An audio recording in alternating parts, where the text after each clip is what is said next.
Hello and welcome to this continuing look at 1566 and all that. This is our second episode, probably. I don't know. Where we continue to look at primarily the nature of verse in the 1560s and what's going on in the history of theatre and just the evolution, as it were, of drama. And of course, we're talking about proper evolution. There's always a bit of a problem when you talk about evolution, when you talk about literature. As back in the day, there were a lot of people who are very keen on this whole idea of the evolving forms, and they move towards their perfect example in the late 16th, early 17th century. And of course, we're talking about modern evolution, where a species can split off, go on a happy journey, change just enough, come back, have sex with one of its previous ancestors, branch off in another different direction. And so everything's really messy because there's sort of more acknowledgement of just low-level sexual activity. So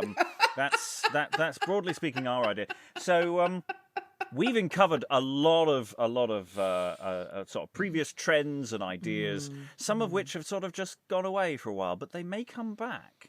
And they may come back in interesting, strange ways. But that's for another day. I'm your host, Robert Kreischen. And with me on this crossover episode is... Emily C A Synder of Hamlet to Hamilton. .com, but the podcast Hamlet to Hamilton, exploring verse drama. Welcome back. Thank you.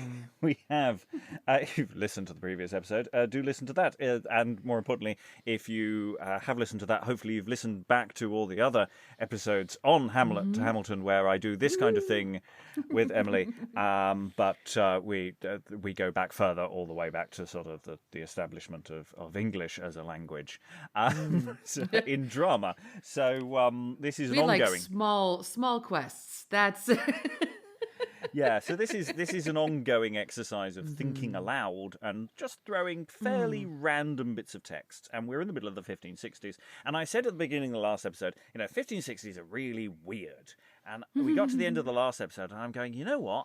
I'm not sure it is. Well, okay, so here's the question then, because you were rather adamant that you wanted the 1560s to be on the beyond bit because, in fact, they were so weird. And we did have Gorboduc, which felt very exciting and very transgressive after all this rhyming verse. And I'm curious why now you're thinking aloud and going, ooh, perhaps my thesis of the rollicking 1560s is not quite as rollicking as you might have thought they were. What's going on in your mind? Well, it's not that it's really weird. It's there are different things happening, and different, and Gorboduc is a major advance and change. But I think I was not doing what I do, which is sort of going. Actually, no, it's quite like a lot of stuff that went before. There's actually a lot more continuity in terms of the sort of variable verse quality, the mixing up of verse styles that we hadn't really fully acknowledged in the earlier sessions, actually. And I've sort of fallen into the trap that everybody else has, which is sort of thinking ahead and looking back at the 1560s going, oh, they're really weird. Now, that isn't to say, however, an important point is some of the plays really are really weird. So in a sense, I'm only half wrong in the sense that some of the plays are just really not sure what they're trying to do dramatically rather than in terms of their verse. I would suggest that you were quite right that we're really starting to see more character and plot development, that sort of Aristotelian idea of drama versus the sort of caricature in service of thought. So we are seeing that change. We're just not seeing it sort of universally. But even so, I think in regards to evolution of art, right? I mean, the idea of the sitcom goes back really far. And if you were to write a sitcom even today, there's sort of a formula that you would follow, and you could show it any time during the 20th century. And is it more or less in favor in the 21st century? Who knows? But yeah, certain forms will just persist because the formula works because it gets butts in seats. And this is where I come to the sexually transmitted disease nature of early, modern drama. Is that the English drama has separated to a much lesser degree than maybe we should think, and has become its own little thing. And then Neanderthal man Seneca turns up. And sort of they have a party, and we seem to get Gorboduc, this little interesting re-injections of they called the Renaissance for a reason. These re-injections of different ideas, and at the moment what we're watching is a great evolutionary die-off of mystery plays. Now that doesn't mean that they're going to disappear entirely, and we'll see elements and same with morality plays may start shifting and changing. But in my experience so far is every time you think the morality play has died, it comes back again as some sort of super evolved different beast. But the thing is, did you guys have anything like, for example, the DARE program, which we had in the 80s, 90s, 2000s in America? And maybe this is because America very much has evangelical Puritan type roots. But the DARE program was an anti-drug campaign by Nancy Reagan that was completely ineffective and introduced people to drugs more than anything else.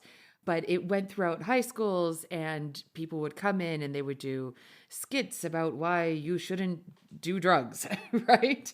And I mean, they were morality plays is what they were. And certainly I went to something that we call Vacation Bible School when I was a kid, which again is a more Protestant thing in America. I don't know if you guys quite have it here in the Church of England. Not really. But they're not very widespread, I don't think. Absolutely, though. We had morality sketches and things like that. It's the form of using theater to try to sermonize is a deep-seated need in a certain group of people, and it will just never go away, even to the point that we always, speaking of sitcoms, we still have quote-unquote very special episodes, right? Wherein, again, Saved by the Bell, ooh, she gets hooked on drugs and goes crazy. Willow in season 6, magic is drugs. And then we will never refer to it again. Yes, yeah. But yes, to use, I think it would be safer to say that, again, if we look at Aristotle's ideas of how to create drama, he puts plot and character primary, with thought or theme being subservient to plot and character. And that's certainly what perhaps we're seeing the change back towards that idea, that Aristotelian idea of drama. But there is always the movement towards this other use of drama, which is pedantic, where everything is subservient to the theme. And that's just going to be a tension in art, I think, because can you trust those artists? Naughty. This is not a bad introduction to King Darius. All right. I don't think we're going to linger for the verse. Okay, great. But I do want to just throw in a shout out to King Darius, because it is possibly one of the bonkersist plays that bonkersist. It's just okay. It's just weird. And it's we're about 1565-ish. We're middle of the decade, and it looks like a morality play. Okay, yeah. And it also looks like a history play. And I think it's a spoof. Okay. We have run this in different combinations and different ways, and it just doesn't look like a serious piece of work. It just looks like someone's looked at morality plays and gone, this is all rubbish. So someone just taking the piss out. So we call it Waiting for King Darius, because it's called King Darius. The opening of the play is basically a morality play. Two characters come on and say, don't be a bad person. And this goes on for about an hour. Okay. And the sort of vice figure is sort of just like, they're on wheels and they keep coming towards me. I keep stabbing them and they don't die. It's just like, stop quoting Latin at me. And it could be a very serious play that's just not very good. But I don't believe it. I just don't. And we are very resistant to the idea of spoofing plays like this because we don't want to mock them. But I think it's the authorial intent. Because King Darius, towards the end of the first half, turns up. And this is the scene that we're going to read now. Would you like to be agreeable or preparatus? I'll be agreeable. Okay. And then, when the king answers, do we want to? We'll just see what we get after. We'll just We'll at least do the beginning bit, and then we'll sort it out. Just do these few lines. I don't want to linger too on Okay, King Darius. The king's two servants enter. Our labour in vain have we lost, for our lord and king is not in this chast. I pray thee heartily, be not angry, because he is not in this entry. He will be here anon, as I suppose. Surely my eyes do disclose. If yonder, I do not see him coming. It should be he by the noise making. Thou hast made me now very glad, where before I was very sad. It is, I suppose, verily, yonder comes such a company. Yonder he is with the lords of his chivalry. Let us feign some fable of old, and to tell it the king be we bold. What was the cause we were hear him before? That will I do very gladly. I consent to it with all the heart in my body. Shall we go on? Do you want to be Darius then? Yeah, I'll be Darius. Okay. You be both of them. You got it. You be everybody else. I'll be King Darius. You be everybody else, because other people are coming on as well. Enter the king and his council. All right. Lord, save thy grace, gentle king. We salute thee with much greeting. What was the cause you came hither so quickly? We had a little business hitherward, verily. My lord, seeing thither we be come, we must consent to one thing, and see it be done. What is it, sir, that you do intend? To us declare, I pray you, your mind, and fulfilled without doubt it shall be. A feast would I gladly make. If the pains with me you will take, I intend to have here of strangers a company. Sure, it shall be as you will. We are content your mind to fulfill. I will do, O king, as me shall behove, and from your precepts I will not move. Then, my servants, come stand before me, and hearken to that which I shall say to thee. Let all things be prepared quickly. Let all this be done without remedy. See there lack nothing when they be here, and let them not spare to eat of this our cheer. Sir, it shall be done as you have commanded me, and from this your precepts I will not flee. In this also will I consent, and will be ready to do your commandment. Well, go forward and bring them hither, and bid them all come together. My lords, how think you it best? Oh, by that time, sir, your place will be increased. Sir, your precepts are all just. You may do even as you lust. Well, sirs, go hence quickly, and bid them come hither with ye. Sir, it shall be done as you have said. Your commandment, it shall be obeyed. Okay. So basically, it's they bring in a meal. Mm-hmm. They sit down with the meal. Mm-hmm. They send the meal away. Mm-hmm. End of the first half. Okay. This reminds me of that French movie of people who are very rich and can't get out of the dining room. Mm. It's kind of like No Exit for bougie people. Mm. Okay. So what happens in Act 2? Well, the morality play comes back on again and sort of faffs around for a bit. And then at the very end of the play, they introduce a plot and it's very disappointing. Oh, so basically everyone's just waiting for Darius. Darius shows up, orders a meal. And then he goes away again. Goes away. A morality play occurs. And then continues occurring. It's the first half, you've had this morality play. It happens for ages. And then... And they've got nothing to do with each other whatsoever. Are you sure this was written by one person? Yeah, it seems all to be a thing. Wow. But it's just one. When we started reading this all the way through, we were utterly hysterical by the end of it. Okay, so definitely people should listen to that episode. I'm sure it's awful to listen to because it's basically we're just going, I don't know what's going on. I definitely felt that way. I was like, okay, Well, but basically, all we're sort of right. going. People are I going mean, to I come got on. it, People are but going to come on any minute now. Aren't they going to come on any minute? Are you coming on? I can hear them coming on. oh, yeah. So and then it's like they just keep saying the same thing back to each other again and again and again, and it just goes on like this for about 10 minutes, and then the scene ends. There's more Yeah, of this. yeah, and there's It kind doesn't of end. there's so yeah, waiting for Darius absolutely sounds about right. Yeah, it does feel a little bit like an absurdist play. Yeah, no, there's nothing in particular that I want to say about the meter or anything. It's kind of all over the place. Yeah, it's a Not mess.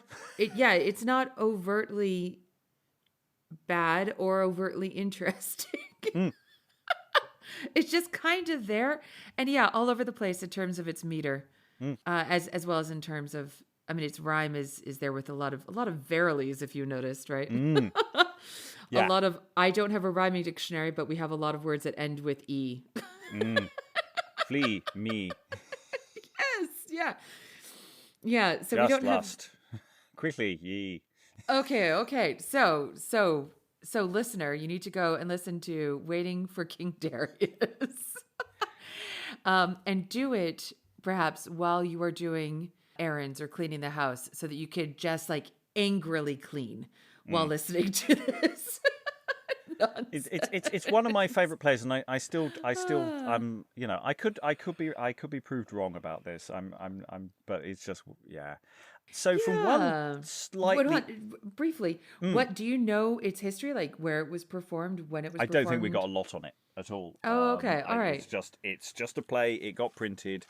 I'm going to go. It was boys, because boys do this kind of silly stuff, and that's sort of how boys work. But no, we don't really have a lot on it, as I recall. I'm flicking some pages here. No, we've got nothing. If it's for a boys' company, I can absolutely see a sort of headmaster writing it the night before, just being like, I don't know, your parents are coming. This is what we're doing. Well, I kind of feel that it was actually originally there was a play that was perfectly serious, and then the boys got their hand on it and just went, no, we're not doing this. We're not doing this game. I like that even better. Better.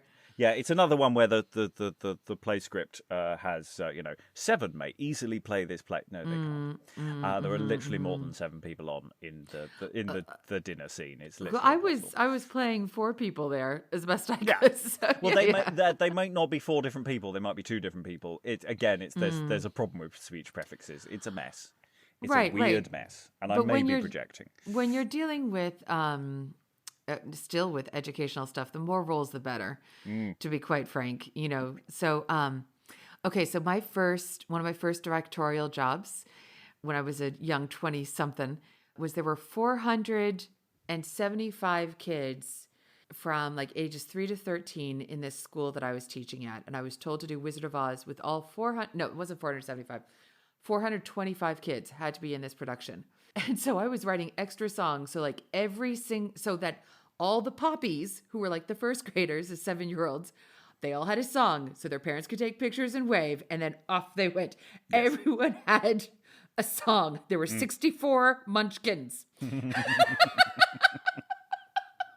Just anyway. So yeah, I could see just being like, great, have as many servants as possible. And each one of them can say a variation of, is someone coming along? Yes. Get on with it. They each get their own couplet. I mean, because all of these are not particularly shared. You get your nice little couplet. You memorize your couplet. You stand on the stage and you say it. And of course, one of the other things is Elizabeth is going to see plays in, but not only, of course, in English. Of course, we're just doing English plays. Yes, thank you. There are Latin and Greek plays as well happening at the same time. Do you happen to know if those are rhyming or are they unrhymed? I have no idea. No idea. I have, as of yet, not got into that whole... I mean, our mission creep is already quite extensive. Right, I think right. And we are looking at translating some Latin texts, but we're being quite picky here. Well, anyone who knows and is listening, let us know. Yeah. So Right. around about the following year to this, if it is from about 1565, Elizabeth goes to Oxford, watches a play called Palamon and Arcite, Oh, okay. which we don't have here because I think we got a tiny fragment of one of the songs or one of the speeches. Oh, okay. But it's one of those, fun shows where the so many people turned up to watch it that the staging collapsed and several people died. Several people died, and yet Good show. they still went up only a little bit late, and the Queen enjoyed the show. That's the important bit. That's the important bit. Yes. Apparently, some people were a bit wobbly on their lines, but I don't know whether intimate connection with death had anything to do with that or not. Well, let alone just the monarchs there. That might be enough to make me wibbly wobbly on my lines, Yes. whether or not there was death occurring. Okay, so talking about death, we're going to, and also texts that are a bit wibbly wobbly. We've had one wibbly wobbly text a bit with King Darius. Let's go to a slightly more substantial play, Damon and Pythias, Great. which is possibly by a chap called Edwards. It is basically about two chaps who are good friends. They're very good friends. They are absolutely just friends. They are friends. They are going to definitely be all about the friendship between the two men. That is Absolutely. their most important defining characteristic of how much they are friends. The king of the story Dionysius is I don't think he's a high functioning psychopath, because it's just a case he just turns to them and go, "What is this human thing you call friendship?" And I don't understand. So at the climax of the play, we have a sort of choice between one of them's going to die, and the king is there, Dionysius, and we have Pythias, and we've got Damon is going to try and save his life, but Pythias is going to die nobly, and there's this sort of situation we have here. Okay. If I could ask you to be Pythias to Happily. and I'll read Dionysius, and Great. we'll pause before we get to Grono. Well, I mean, I can take Grono. What is Grono? He's he's the executioner. Great. I'll take Grono if you take Damon. Yes. Shall we do that? Yeah, Great. and that'll sort of pretty Okay. much get us to the end. Great, right. great. So this is towards the end of the play, I'm guessing. Yes. Okay. This is the climax. This is where we prove that they are just They're roommates. Yeah. they're just good bros. Exactly. Okay, got How it. say you, sir? Where is Damon, your trusty friend? You've played a wise part, I may God avow. You know what time of day it is. Make you ready. Most ready I am, mighty king, and most ready also for my true friend Damon this life to forego, even at your pleasure. A true friend, a false traitor that so breaketh his oath. Thou shalt lose thy life, though thou be never so loath. I am not loath to do whatsoever, I said. Nay, at this present pinch of death am I dismayed. The gods know... sorry, let me try this again. The gods now, I know, have heard my fervent prayer, that they have reserved me to this passing great honor to die for my friend, whose faith even now I do not mistrust. My friend Damon is no false traitor. He is true and just, but sith he is no god, but a man, he must do as he may. The wind may be contrary, sickness may let him, or some misadventure by the way, which the eternal gods turn all to my glory, that fame may resound how Pythias for Damon did die. He breaketh no oath, which doth as much as he can. His mind is here. He hath some let, he is but a man. That he might not return of all the gods I did require, which now to my joy do grant my desire. But why do I stay any longer, seeing that one man's death may suffice, O king, to pacify thy wrath? O thou minister of justice, do thine office by and by. Let not thy hand tremble, for I tremble not to die. Stephano, the right pattern of true fidelity, commend me to thy master, my sweet Damon, and of him crave liberty when I am dead in my name. For thy trusty services hath well deserved a gift far better than this. Oh, my Damon, Farewell now, forever, a true friend, to me most dear.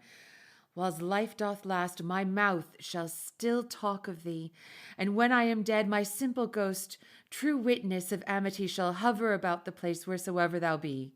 Eubulus, this gear is strange, and yet because Damon hath falsed his faith, Pythias shall have the law.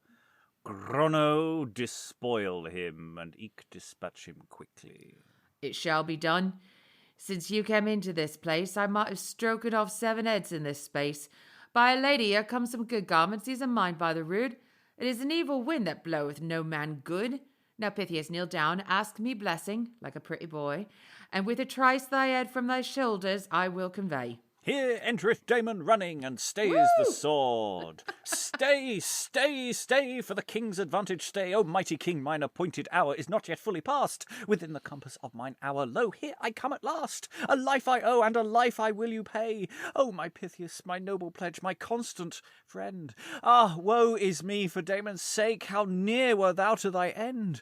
Give place to me, this room is mine. On this stage I must I play. Damon is the man, none aught but he, to Dionysius his blood to pay. Are you come, sir?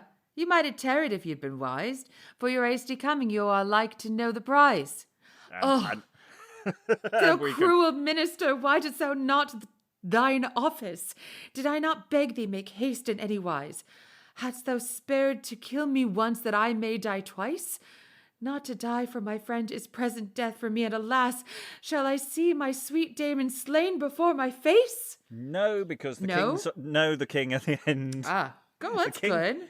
It's a good. It's got a happy ending. I like the executioner. He's rather fun.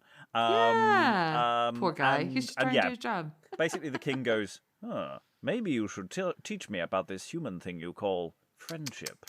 And so they all live happily ever after, as I recall. Oh, that's rather nice. Yeah, it's he goes to Eubulus's counselor and goes, maybe this is I will no longer be a tyrant. I have learned my good ways.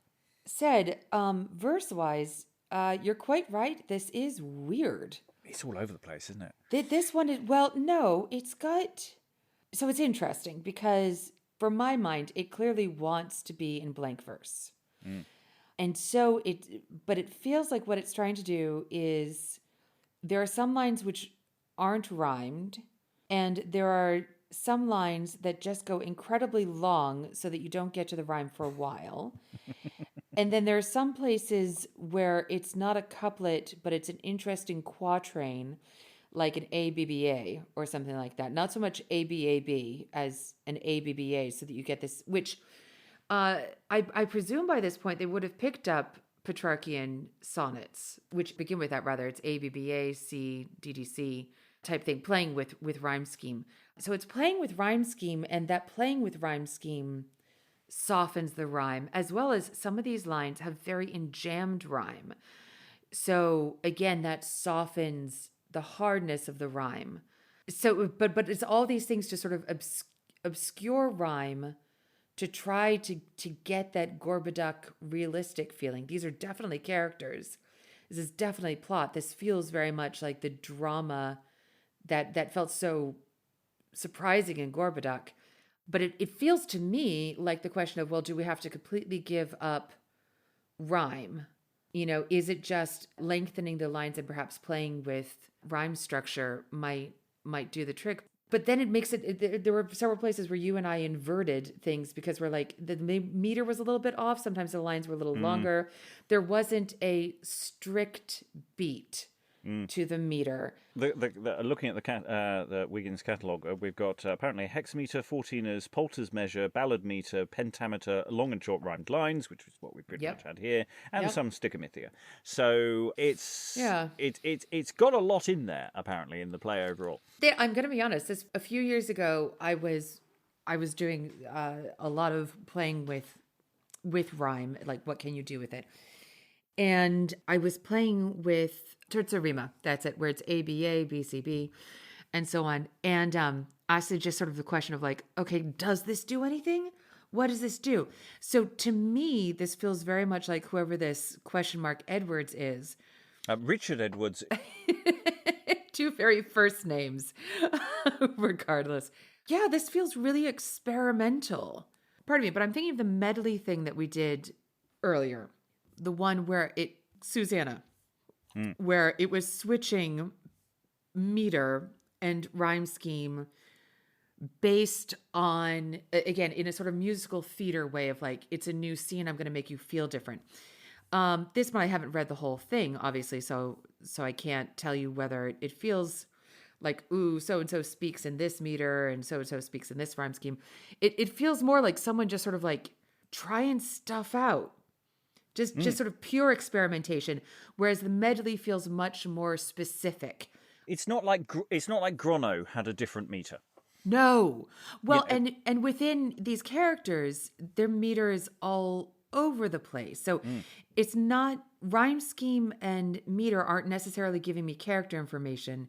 Again, it feels more like the big experiment is how can we move and shift these poetic elements that we feel we have to have to get, again, this Seneca/Gorboduc feeling in Anglophone drama. Yeah, so it feels more like beginning scientific experimentation versus the medley one. It felt like I understand how a shorter line's going to feel.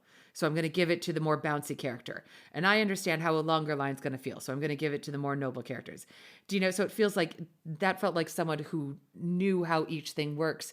And this feels like someone who is sort of re-examining how things work. If that makes sense at all.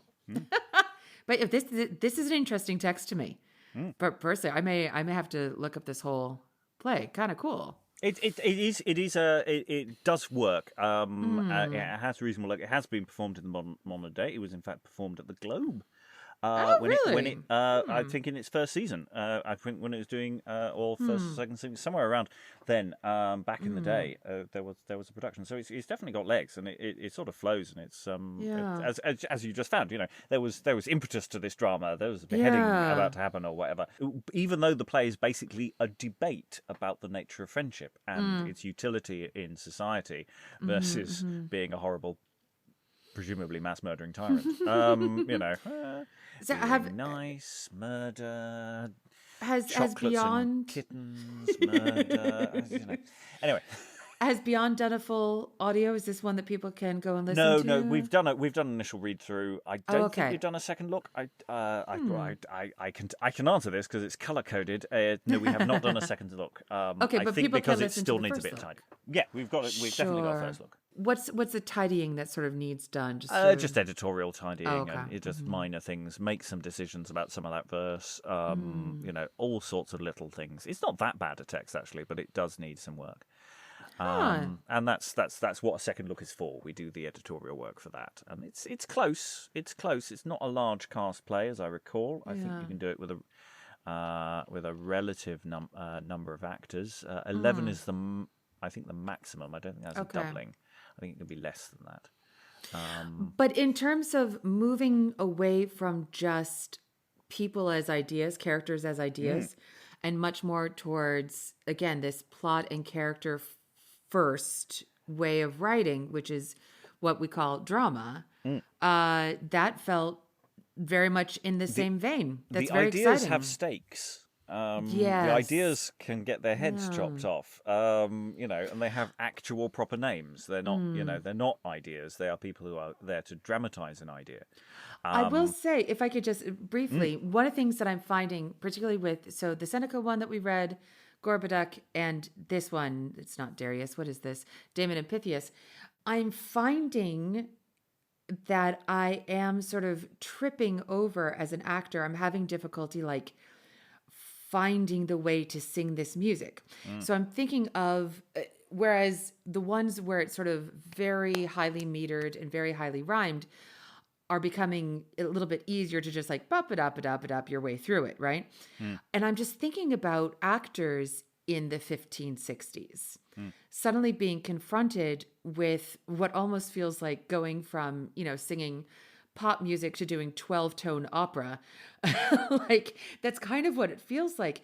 And it's odd because I, Emily, have done a ton of non-rhyming verse plays, that are metered or not metered, all sorts of different sorts. And yet I'm having the experience of feeling like, oh, wait, hold on, wait, where am I? Wait, what? So I'm thinking if I were to give feedback to Richard Edwards on this, no, I'm just gonna fire up the temporal portal.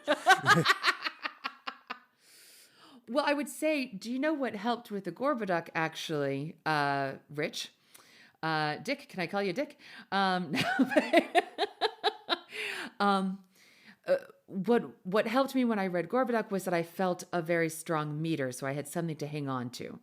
So the next show you do, it would be helpful if you kept a meter, because you're throwing a lot at me with the rhyme being all over the place. So maybe if you keep a meter in place, that will help me. And it makes me wonder, did the sort of combination of blank verse and iambic pentameter meet up? Because, in fact, actors are going, I need something to hang my hat on. Fine, you want to do 12-tone? Fine. But please, give me a melody, at least, somehow. Well, there is a solution to this problem, and it's exemplified by the next play. Look at that! I just keep setting you up. Nice. You do. So the next play we're looking at, I mean, again, we're dancing around a little bit. There are some odd little bits and pieces we have, and of course, we can't be absolutely certain of the precise dates for some of these. But we are looking at the first of two by Gorgeous George Gascoigne. Ooh, this is Meter Man. This is the beginning of poetics, like serious study of poetics in English. This dude's important to my niche of the world. Yeah. Yeah. And he's got a great solution for about meter and verse, which is to write in prose. So this is a play called Supposes. And Gorgeous George translates this from an Italian play. It's a cracking play. It bounces along really nicely. Now, this isn't the first play in prose. We have got, for example, Jane Lady Lumley translated Iphigenia into English in prose, and I'm fairly certain there are some others lying around. But I think this is the first play we have that is printed in prose. Wait, okay. So I'm looking at what we have here, and this is just the prologue or argument. Now you're a verse person, so would you like me to do the prose for you? No, actually, I would like to do the prose, and I'm going to insist on calling it paragraph form, because verse means there's a line break, and paragraph means it goes from margin to margin, right? So it's about formatting. Whereas poetry are the poetical ornaments, which can be in a paragraph, but can also be in verse. Prosaic language can be in a paragraph, but it can also be in verse. And one of my main frustrations with people like Gorgeous George, and after him Philip Sidney, and the whole of everything until we get to about Charles Baudelaire, is that we tend to conflate, if it's got a line break, it must use poetical ornaments. And if it goes from margin to margin, we're not using poetical ornaments. So I would love to try this out and see what Gorgeous George, the poetry aficionado of, which is a word I can never say clearly, what he tries to do with paragraph form. Is he also the reason why we call prose when it really should be it's a prosaic paragraph? So yes, I want to try this.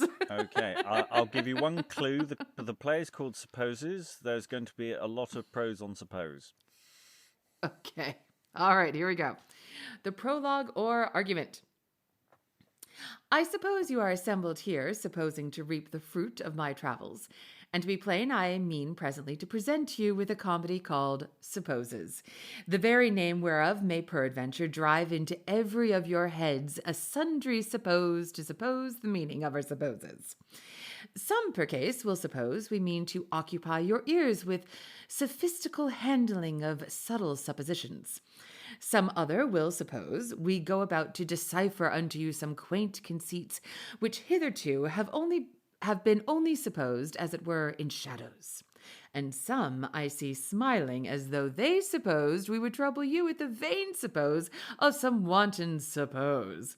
But understand this, our suppose is nothing else but a mistaking or imagination of one thing for another. For you shall see the master supposed for the servant for the master, the freeman for a slave, and the bond slave for a freeman, the stranger for a well-known friend, and the familiar for a stranger. But what? I suppose that even already you suppose me very fond, that have so simply disclosed unto you the subtleties of these our supposes, where otherwise indeed I suppose you should have heard almost the last of our supposes before you could have supposed any of them aright. Let this then suffice. Oh, that's adorable. Isn't it just? It is the kind of thing I would write, frankly. That kind of dodgy cute. wordplay. But okay, so here's my question, because when you were over on my podcast, Hamlet to Hamilton, Exploring Verse Drama, subscribe and give us 5 stars without listening. You'll feel better. Anyway, I did ask you, will you show me mostly verse? So to double check with you, has there been paragraph form to be spoken and performed prior to Gorgeous George? Drama. We have no published text like this, as they did Iphigenia. Yes. This is the first printed text, which is why it's important and why it turns up in collections. It's also a really good play. Just to point out, it is all about... Sounds delightful. It is very, very silly. It is formatted in a slightly annoying way in terms of the way certain names are laid out, because it gives you the supposed names as character names rather than the actual names of the people, and it's just who that's is who? no good. Yeah, I'm that's change confusing. that. Yeah. No, that's not helpful. It's not clear. But okay, so this is our first quote unquote prose play. By the certainly in public, at least as far as we know, or survives. Surviving prose play. Yeah. Okay. It's like Gorboduc. It's like Gorboduc. It's that important marker in the 1560s. Right. Ooh, okay. Yeah, I'm really. You're not wrong. 1560s are full of things. Okay, don't double guess yourself there. Because yes, but I wouldn't call this weird in the same way as some of the other things are weird. Oh, okay. Well, if that makes sense. Sure. But in terms of evolution, my goodness, leaps and bounds. People are just jumping out of the primordial ooze left and right here. Okay, so first, a couple things. One, this was ridiculously easy to read. Ridiculously easy. 2, I can see why we would conflate, in fact, prosaic language with paragraph form to call it just prose. If this is the sort of thing that is starting or a major part of a sea change, because it's very clearly, even though it's using what we might call chiming, and it has some light rhyming in it, mostly upon the word suppose, right? So it has, we could suggest that it has the poetical ornamentation or rhetorical ornamentation of repetition and sort of ringing out the changes of what the word suppose mean, which in poetry nowadays we might call chiming. And it does have, because it rings out the changes of the word suppose in a rhetorical way, sort of force per force, it has some alliteration. But the alliteration feels like it's not being used in quite the heightened way of purple posy, right? It definitely does not have any sort of strict repeated meter, and yet, just as everything in reality is metered, he very much understands how accent work. I mean, this was his entire important work, was working on that accent is the basis for English meter versus length. Although, actually, I have to reread him. Maybe he was arguing that we could do length. Anyway, so he understands English, and it's very easy to read this. But it is, yes, very... I mean, it's so common that there are only a few places where you go, oh, this wasn't written just maybe 100 years ago, you know? So that's exciting. But I would agree with Gorgeous George that this should be in paragraph form.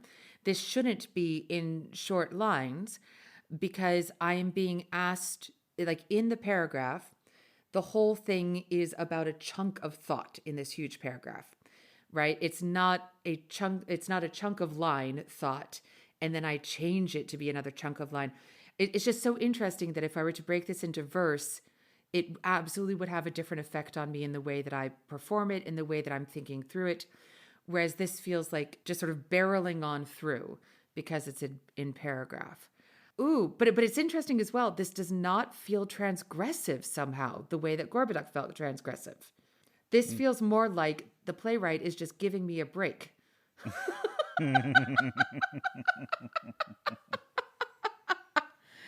So that's interesting.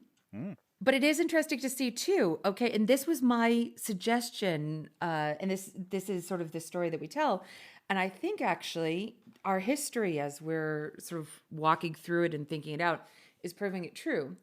So here we had early on that Seneca, and then Gorboduc, and then just now Damon and Pythias, and those are in verse, and they're extremely heightened language, very poetical language.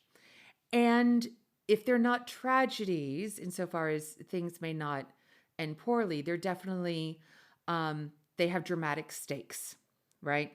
They are of serious matter to some degree. Whereas here, this is very clearly, he's setting up and saying, we're about to have a Frasier episode of everyone mistaking each other. We're about to have a good old farce. And there's kind of the fact that you sort of conflate, therefore, we're just talking plainly, maybe with some rhetorical flourishes, but we're talking plainly.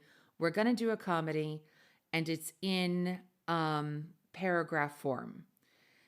I could see why then it's very easy for everyone following to conflate comedy and commonness with paragraph form, which is what we frequently call prose. Although again, I argue that conflation of verse being high and prose being low, for example, we're just seeing sort of people using it, and because it works well, people are going to presume that's the trick.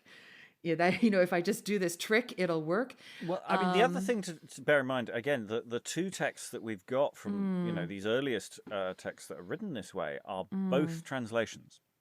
And I don't know whether the original version of this was written in verse or not, but it may be just a case of it's just a hell of a lot easier translating, not picking a meter. Yeah. When you're doing a job of translation. Also, that there are an awful lot of, again, I mentioned in the universities that they're doing Latin and Greek drama, that Terence and Plautus are important lodestones here, and that the translation of those plays into English, when that occurs, again, this is the form that it will come out as. So it's coming potentially out of the kind of education they're getting into how to translate, how to write a Roman comedy, and therefore that's the form you're getting in a way that you don't necessarily get with the highfalutin world of Senecan translation. Right. It's just interesting to see, though, that these early important things are setting a mold for whatever reason, to the point where, this is 1566? So somewhere around there. It's somewhere in the. I think it's printed. It's actually a publishing date for that. So that ergo, I don't know whether it was performed. That's an interesting question. I don't know off the top of my head. But he was influential anyway. People were reading his stuff, performed or not. Oh yeah. But what I'm getting at is about 500 years later, I feel like I'm still fighting this uphill battle to get people to realize that style and formatting are not the same thing. And that's just really, really difficult for folks, So it's just interesting to see when it starts taking hold, whether, I don't think it was intended or not, but just, okay, cool, okay. Oh no, we have an original production, Gray's Inn. Yeah, it's not printed for another 10 years or so. Okay. But yeah, it was. In fact, I may even be able to give a more precise bit of information. Just performed at Gray's Inn. I think it's on the title page. Alrighty. And it gets revived in 20 years' time. So that's nice. Well done, it. And that's, I mean, revival, never going to sniff at that. Yeah. All right. So let us. I'm going to say we're going to run the next three into Okay. each other. Great. Some of them are a bit chunky. I might pull the ripcord if it's not Okay. very helpful. Great. But what we're going to look at are three quite different plays. I'm not going to give you much in the way of context because we're just really going to look about the flow of the action. Okay. Appius and Virginia is a tragedy, death, destruction, terrible things. Oh, good. Jocasta is a translation again by George Gascoigne, but this time it's in verse. Yes, I noticed. Yeah. And there's a lot of that. And then because Jocasta is, again, riffing off Greek tragedy, we're also going to look at a play known as Orestes, or Orestes, take the H out. Okay, yes. Which is similarly dealing with mythology, but in, again, a very, very different way. These are three quite contrasty plays in the sense that they're sort of, in theory, quite serious, but yeah, and I'll vaguely mark the change between, and change readers, but we won't discuss per se, except we inevitably will, won't we? Okay. I just briefly want to say I'm a little surprised to see so much Greek mythology. Just thinking how much is into Roman stuff. That it's interesting to see that even if it's coming through the Romans, they're kind of doing more Greek mythology in these early plays than I would have anticipated. I think it is primarily coming through the Roman. The Greek is going on. But it is secondary to the Roman. But the Roman texts are the Italian and Roman texts are coming through are very, very important here. The Latin, not the Italian, the Latin work. And yeah, we don't get as much clear line for Greek material. It often comes second hand, third hand in weird ways. I guess I'm just thinking right now, most of the work that I do in mythology is based on Greek mythology. And that's very popular. Greek mythology is very popular now. So it was popular then, and it will be popular later on. There are plenty of Greek plays based on Greek mythology. There's loads of it. Are you briefly? Are you on TikTok right now? No, I am afraid I'm not. Okay. About a month ago, so October 2023, there was this trend going around where someone said, straight men think of the Roman Empire multiple times a day, right? And so everyone on TikTok was asking people, right, how many times do you think of the Roman Empire? And then some queer creator came around and said, okay, how many times do you think of the Roman Empire? And sort of panned to a group of various rainbow folk, and they all just kind of look at the questioner, and then pan back to the questioner, and they say, how often do you think of Greek mythology? Pan back to the group of rainbow friends, and they're all up in arms, this, that, and the other. Oh, Medusa was wronged and whatnot. And I felt very seen. So I guess that's what I'm sitting here and going, oh, wait, you guys were into the Greeks too? I thought you were just into the Romans. Okay. No. There's a load of stuff. Troy is very, very present. I mean, Troy will be present in ballads as well. I mean, they know their mythology, but just via popular culture. Right. In ways that are slightly... So it's embedded. I mean, Thomas Hayward will write the age plays, which are 5 plays in sequence from the earliest mythology through to the end of the Trojan War. Oh, I need to read those. Okay. Yeah, they are a mixed bag. I will just say this now. Fair. Because obviously there's lots of sexual violence in Greek mythology. What? No. and it has to be said, Hayward's grasp of tone doesn't necessarily match the challenge. So he will go from incredible, hey, Jupiter's a hilarious comedy figure, to terrible thing. Great. And back again. Okay, but I know that we have... okay, so just making sure that we know who's who. So this first one... I'll be Mater, if you be Great, Virginia. Virginia, you've got it. Okay. And then I'll be... shall I be Eteocles, or do you want to be... I will be whoever you want. So you can be Creon. I can be Creon. I'll be Creon. And then I'll be Orestes, and I'll be Nature. You got it. Okay. Try These and are remember all of that. around the same year-ish. Yeah, they're all orbiting that sort of area of the Mid- mid 1560s, slightly 60s. later. Okay, great. It's one of those things. By three different Okay. authors, the middle one by Gorgeous George. All right, here we go. Yeah. Yeah. So RB is our first one. No idea who. I love RB. Just RB. my favorite. The pert and pricking prime of youth ought chastisement to have, but thou, dear daughter, needest not thyself doth show thee grave. To see how Phoebus with his beams hath youth so much infested, it doth me woe to see them crave the thing should be detected. I draw to grave, and naught can leave of thee to be desired, as much as duty to thy dear, as reason hath required. My sovereign lord and friendly peer, Virginius, father thine, to nurse as doth become a child when bones are buried mine. Refell your mind of morning plaints, dear mother, rest your mind. For though that duty dainty were, Dame Nature will me bind so much to do, and further force of gods that rule the skies, the globe and eke the element, they would me else despise. Then if the gods have granted thee such grace to love thy sire, when time shall choose the outer mate, be constant, I require. Love, live, and like him well, before you grant him grace or faith. So shall your love continue long. Experience thus he saith. I grant, dear dame, I do agree. When time shall so provide, but tender youth and infancy doth rather with me bide. What? Should I lose Diana's gift, and eke the spring to shun, by which Actaeon fatally his final race did run? Should I as abject be esteemed throughout Parnassus hill, or should my virgin's name be filed? It were too great a skill. But yet it is unspotted, lo, right well I do conceive, when wedlock doth require the same, with parents' love and leave. Yet obstinate I will not be, but willing will me yield, when you command, and not before, then duty shall me shield.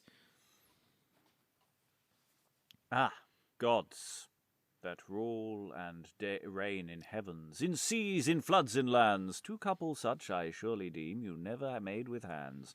Ah, gods, why do ye not compel each dame the like to show, and every imp of her again her duty thus to know? I cannot stay my tongue from talk, I must needs call my dear. O spouse well met, and daughter too, what news? How do you cheer, my dear Virginius? Sorry. Hold on, wait, that was Virginius. That was for her father. Oh, okay, great. Okay, so now Mom again. Go back, Mom. Yeah. Right, go on, Mom. Oh, dear Virginius, joy to me, O peerless spouse and mate, in health I praise the gods I am, and joyful for thy state. Ah, Virginia, my daughter dear, how standeth all with thee? Like happy state, his mother's told, like joyful sight to me. They're all happy. Don't worry, the play will I'm sure it's going to go great. Things very always badly. Go great when you start by asking if a young girl wants to marry, and she goes, if you command me. Okay, Jocasta then, translated by right. Gorgeous George. Right, and I'm Creon, and you are Eteocles. Okay. I understand the army that he brings against these walls is such that I me doubt our city's force may scarce the same resist. Yet true it is that right and reason both are on our side, which bring the victory oft times. For we our country to defend, as they to subdue the same in arms are come. But what I would unto your highness show is more of weight, and more behoves to know. And what is that? Quickly tell it me. A Greek prisoner is come unto my hands. And what saith he that doth so much import? That even already be their ranks in ray, and straight will give assault unto these our walls. Then must I straight prepare our citizens in glittering arms to march into the field. O prince, and pardon me, thy youthful years nor see themselves, nor let thee once discern what best behoveth in this doubtful case. For prudence, she that is the mighty queen of all good works, grows by experience, which is not found with few days seeking for. And were not this sound a wise advice, boldly to look our foemen in the face, before they spread our fields with hugy host, and all the town beset by siege at once? We be but few, and they in number great. Our men have yet more courage far than they. That know I not, nor am I sure to say. Those eyes of thine in little space shall see how many I myself can bring to ground. That would I like, but hard it is to do. I nil pen up our men within the walls. In council yet the victory consists. And wilt thou then I use some other reed? What else? Be still a while, for haste makes waste. By night I will the commissado give. So may you, and take the overthrow. The vantage is to him that doth assault. Yet skirmish given by night is perilous. Let's set upon them as they sit at meat. Sudden assaults affray the mind, no doubt. But we had need to overcome. So shall we do. No, sure, unless some other council help.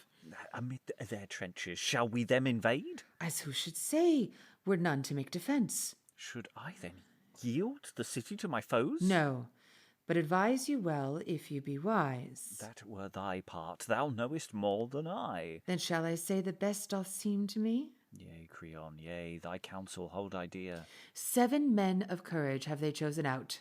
A slender number for so great emprise. But they them chose for guides and captains. To such an host? Why, they may not suffice. Nay, to assault the 7 gates of the city. Why then behoveth so bestad to done. With equal numbers see you do them match. And then commit our men in charge to them? Choosing the best and boldest bloods and thieves. And how shall I the city then defend? Well, with the rest, for one man sees not all. And shall I choose the boldest or the wisest? Nay, both. For one, without that other, fails. Forced without wisdom then is little worth. That one must be fast to that other joined. Okay, so we leave the 7 at Thebes and head off to Orestes, or an interlude of vice by John Pickering, as it were. Great subtitle. All right. I'm nature. Okay, you're Orestes. Okay. O gods, be prosperous, I pray, and eke preserve my band. Show now that ye be gods indeed. Stretch out your mighty hand, and give us hearts and wills also, whereby we may prevail. And suffer not, you gods, I pray, our courages to fail, but let our hearts edited be for aye as we pretend, and of that vile adulterous dame, O gods, now make an end. My hands do thirst her blood to have, naught can my mind content, till that on her I have performed. O gods, your just judgment. Nay, stay, my child, from mother's blood withdraw thy bloody hand. No, naught of all, O nature, can my purpose now withstand. Shall I forgive my father's death? My heart cannot agree. My father's slain in such a sort, and unrevenged to be. Consider first, Orestes mine, what pain for thee she took. And of my father's death again, nature, do thou look. I do confess a wicked fact it was, this is most plain. Notwithstanding from mother's blood, thou must thy hand refrain. Canst thou alack, unhappy wight, consent revenge to be on her whose paps before this time hath given food to thee, in whom I, nature, formed thee, as best I thought it good? Oh, now requite her for her pains, withdraw thy hands from blood. Who offendeth the love of God, and eke man's love with willing heart, must by that love have punishment, as duty due for his desert. For me, therefore, to punish her, as law of gods and man doth will, is not a crime, though that I do, as thou dost say, my mother kill. The cruel beasts, if range in fields, whose jaws to blood are wet, do not consent their mother's paunch in cruel wise to eat. The tiger fierce does not desire the ruin of his kind, and shall Dame Nature now in the such tyranny once find as not the cruel beast vouchsafe to do in any case. Leave now, I say, Orestes mine, and to my words give place, lest that of men this fact of thine may judged for to be, nay law in sooth, nay justice eke, but cruel tyranny. Pythagoras doth think it low no tyranny to be, when the justice is ministers as law and God's decree. If that the law doth her condemn, as worthy death to have, O nature, wouldst thou will that I her life would seem to save? To save her life, whom law doth slay, is not justice to do. Therefore I say, I will not yield their hests to come unto. If nature cannot bridle thee, remember the decay of those which heretofore in sooth their parents sought to slay.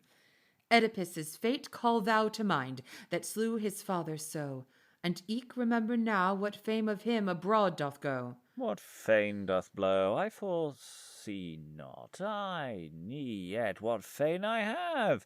For this is true that blood for blood my father's death doth crave, and law of gods and law of man doth eke request the same. Therefore, O nature, cease to pray, I force not of my name. For to lament this heavy fate I cannot other do. Alack, alack, that once my child should now consent unto his mother's death. Wherefore, farewell, I can no longer stay. Farewell, Dame Nature. I to my men I straight will take my way. Oh, all right. Okay. I just on the Orestes note, that read a lot better than the last time. I feel so bad. I keep stumbling on some of these. The Orestes is interesting because in a sense I felt I had room to muck about with it. Oh, definitely. Well, it wasn't forcing you to run. Well, there were so many, small comma bits and things like that. Sorry, you were saying. Yeah, which you could dive down and you could pause and you could play around with it and not get too trapped in the took, look, plain refrain to be, to thee, good, blood, Well, etc. again, there was as well, these are very long lines. I'll take a look at them in a second. But so it's very long lines, so you don't have to get to the rhyme right away. So you can muck about for a bit. But also we have more enjambed rhymes. So like I was noticing particularly that last one. Alack, alack, that once my child should now consent unto, which rhymes with do from the previous line. But consent unto his mother's death. Like it'd be weird to take a big pause there. So just sort of slip the rhyme in. Let me. All right. Well, let's go backwards. So let's start with Orestes. Let me just sort of scan this. No, not at all in nature. Well, the meter gets strained a bit in some places. There were a few places where I'm like, you're a foot too long. You know, you don't need the doth form of a verb. Like, calm down. Leave now, I say, Orestes mine, and to my words give place. Okay, yeah. The feeling is more of 14ers. Lest that amend this face of thine be judged. Lest that amend this fact of thine may judge it for to be. Yeah, that should have been. Ne law in sooth, ne justice eke, but cruel tyranny. Yeah, this is in 14ers. Ish. Esque. Kind of. Sometimes. The play has 14ers, pentameter, hexameter, some irregular lines, and a few anapestic tetrameters. I thought I felt some triples in there. You know, ba-da-dum, ba-da-dum, ba-da-dum, ba-da-dum, ba-da-dum, ba-da-dum, ba-da-dum. Which I feel like 14ers and anapest sort of, because that ballady sort of feeling, that sort of rushing feeling, they go well together. But again, yeah, you're right. We have characters. This one is all in. This one doesn't play with rhyme scheme. It's straight up couplets. There's no. Oh, we've got Stichomythia a bit, but we don't have shared lines in this little bit. I'm sure it's through the thing. It's very clear what this is about, and the character of Orestes. Stanislavski would have a heyday. Orestes definitely knows what he wants. Nature knows what she wants. It's very interesting, actually, that nature appears basically. It's like his conscience, really. Oh, isn't yeah. it? If we were doing it today, that's sort of how it would be presented to us. And this is a very odd play tonally. It's all over the place. It's got songs. It's got. It's more than an interlude. Tonal shift. It's a very odd play in that sense, and in a sense you've got that sort of mixture of interlude, sort of allegorical figure of nature, plus Greek myth, it's sort of an interesting question of what you do with it. Whereas before that, we have straight up Theban tragedy, just in a slightly different way. Gorgeous George's translation of the original. No rhymes. It's not a Greek tragedy. It's another neo tragedy. But he's doing a very different job of work. Well, this is very strong iambic. Well, it's much more iambic pentameter. Again, sometimes it was easier to say his paragraph bit than some of these lines. But it's interesting because it didn't feel as transgressive as Gorboduc. It feels I'm not like sure it wants why. to. It feels like it wants to rhyme. I kept thinking it was going to rhyme, and then it didn't, and it was weird. No, I'm going to tell you why it feels like that. Yeah, Well, I think so. I understand the army that he brings against these walls is such that I me doubt our city's force, but scarce the same resist. Yeah, there's something about the okay, hold on, wait. Why does this feel? Yeah, no, I agree. Well, the rhythm's pretty strong. So Gorgeous George is doing what the Edwards didn't in terms of giving us a very strict meter. Can we go back up to Gorboduc real quick? Can we just try saying a few of those lines and see if we have the same feeling as we do with Gorgeous George? This is Ferrex. So I was Videna. Is that it? Yeah, Videna. Okay. I again, who knows? That's all right. Do you have it up? Yeah, I'm looking at a paper copy. Great. I can't really fancy. scroll. Okay, so begins with the silent night. The silent night that brings the quiet pause from painful travails of the weary day, prolongs my careful thoughts and makes me blame the slow aurora for that so for love or shame doth long delay to show her blushing fates. And now the day renews my griefful plaint. My gracious lady and my mother dear, pardon my grief for your so grieved mind, to ask what cause tormenteth so your heart. So great a wrong and so unjust despite, without all cause against all course of kind. Such causeless wrong and so unjust despite may have redress, or at the least revenge. Neither, my son, such is the froward will, the person such my mishap and thine. Do you know what it is? This felt transgressive because the scene we're doing is about transgression. Okay, can we go back to... Yeah. I'll read Creon while you're scrolling down. Great, I please. understand the army that he brings against these walls is such that I me doubt our city's force may scarce the same resist. Yet true it is that right and reason both are on our side, which bring the victory oftentimes. For we our country to defend, as they to subdue the same in arms are come. But what I would unto your highness show is of more weight and more behoves to know. And what is that? Oh, quickly tell it me. A Greek prisoner is come unto my hands. And what saith he that doth so much import? That even already be their ranks in ray, and straight will give assault to these our walls. Then must I straight prepare our citizens in glittering arms to march into the field. Okay, let's pause there. So when we did those back to back, I didn't feel the need to rhyme. I think it's just because we've just gone from rhyming into that, isn't it? It's just like we were trying to transpose something to a different text. But this is the thing. Once again, we are absolutely having the experience that these early actors would have had. Of like, now that we've gone and like redid those two bits, it felt so natural to be speaking without rhyme, right? And I don't know about you, but it was easier to even focus on the words. Whereas in some ways, I was finding without the rhyme, my brain kept going, wait, hold on, do I need to set up a rhyme? So I wasn't always investing as much in what was happening. My brain was doing little ping, ping things. Whereas like when we went back to our Orestes, and, you know, which is pretty good, solid, you know, rhyming 14ers,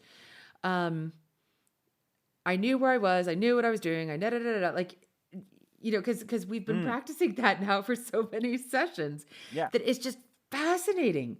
It's fascinating. And just think quirk effect, because when I was saying, you know, for all we know, you know, we don't know for certain, you know, Gorboduc is the first, iambic blank verse. But, you know, it's only a few years before this. If that play was lost, then Gorgeous George would have a tour.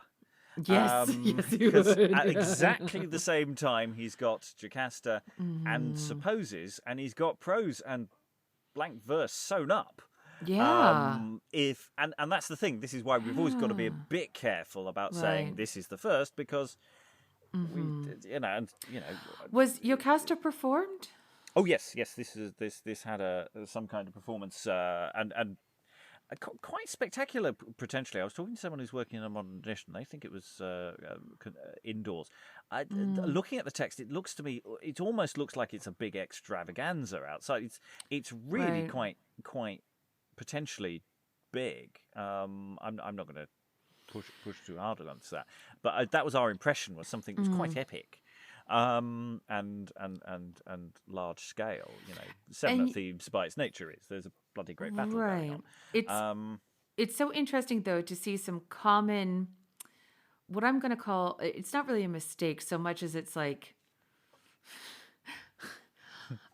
ugly traps to fall into for those who are trying to write in a strict repeated meter, without rhyme. I'm seeing things that Gorgeous George is doing that, again, were he my student, I'd be like, you can do this line better. So for example, yet true it is, and right and reason both are on our side, which bring the victory oft times. For we our country to defend, as they to subdue the same in arms are come. So that as is hanging as a 10th syllable. mm, And you and I both played it the way that John Barton would have us do, which was with a little pause or with some sort of oomph. In this case, I oomphed the they, you took a breath. Two perfectly different ways to read it. But the truth is, it's not the most helpful line break, and it's there because that's the 10th syllable. And it isn't even a terribly strong defend, as, it's like it's off the rhythm. Um, Too, in terms of like, it's not an iamb, it ends on a trochee, or it's a catalectic. I'd have to look at it closer. The other one is, where is it? Hugie. Before they spread our fields with hugie hosts. So we've talked about before, like the use of iwis, or saying alway instead of always, just to get the rhyme. And the danger with a strict repeated meter, where, you say whatever, that it's always going to be in 5 or always going to be in 7 or whatever it is that you, instead of doing the throwaway ending word just to rhyme, you have the mangled words in the middle of your verse line just to force it to a certain syllabic count or something like that. but then over time the language sort of accepts these weird words. You see, the question is Hugie host? I've seen Hugie host a lot, you see, so I'm Really curious whether interesting. it's just a word and that we just think it's weird, or is it just it's a word that was created because meter. Right. Well, I mean, or there's another bit up here, yeah. And what saith he that doth so much import? Another thing that frequently happens is doing the do form of like adding in a do somewhere into your verse line to, again, sort of make it go long. So like, I this did say, right? Yeah. And it's awkward. You very rarely need it. And again, at least most contemporary writers, and I would lay money. I would lay money, writers to the beginning of time, or at least of English as we have it.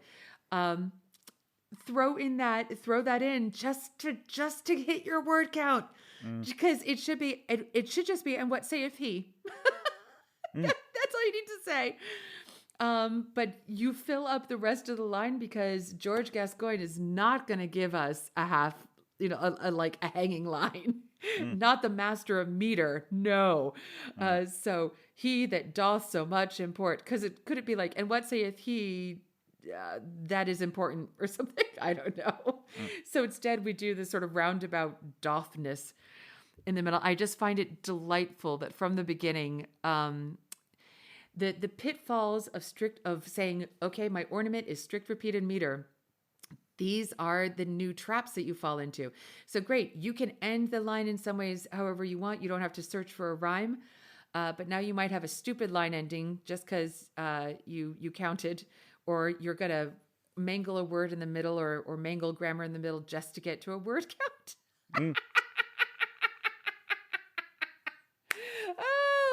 Oh, I'm so happy.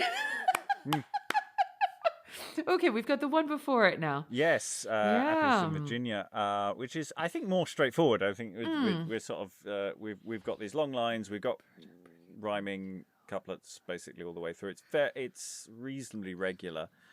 Different formatting choices. Is Virginia's line actually different, or is it just formatted differently? I do agree. What time shall so? Well, it's what we talked about last time. So it looks like the previous ones are 14ers, but written out as a single line of a 14. Whereas it looks like Virginia is in ballad time, which is a 14er, just broken at the caesura with a line break. So instead of having a caesura that you might choose to have in the middle of a 14-letter line, you sort of force a caesura by putting a line break there. I grant, dear dame, I do agree, when time shall so provide, by tender youth and infancy doth rather with me bide. That's... Yeah, exactly. But right before that was, then if the gods have granted thee such grace to love thy sire, it still comes out to 7 total. But here's the other difference, is that it does change the rhyme scheme, because the 14ers above do not have a rhyme on the midline rhyme. Exactly. Yeah. So no, it is structurally it's important. a pure 14er in couplets, and then it is ballad form in A B, right? So agree, provide, infancy bide, gift, shun, fatally run. Right? Oh, did I lose you? No, definitely still here. I shall wait. No, I'm still here. Here we are. I could hear you. Okay, great. You did physically freeze, but I could hear you. Oh, technology. And then at the very end, we had just a couple of lines where, again, they sort of bounced back again. My daughter. You know what it is? It's got to must have been Virginia, my daughter dear, how standeth all with thee? Because it goes back to ballad. Like happy state his mother told, like joyful sight to me. So we have A, B, C, B in ballad. A, B, Except the C, deer, B, A, deer B. doesn't ride with told. Oh, you're right. Then I was right. A, B, C, B. I don't know why it's lineated like that. You'd have to tell me. That's one to look into in greater length. But it's dancing around a little bit.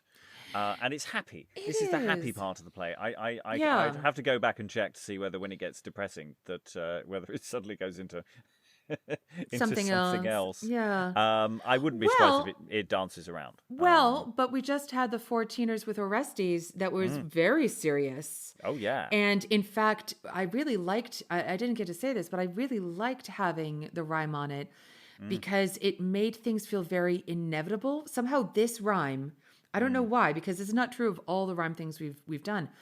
But when we started doing it, since we had just come off of the blank verse iambic pentameter of Gorgeous George with Eteocles and Creon, it did feel kind of odd to go back into rhyme. And then it felt wonderful to be in these 14er couplets because it felt very insistent and very dangerous and very forward and very rushing, which is not necessarily how I always feel about how rhyme is used for most everybody else. But this felt like just a very good use of rhyme. And I wonder if part of it is it's rhyme because it's chosen now, as opposed to, well, of course it rhymes. So I guess sometimes I feel, especially with some of the medieval plays that we've read, I personally, it feels to me like the playwright is very resentful of the fact that they have to make it rhyme in the last syllable or two.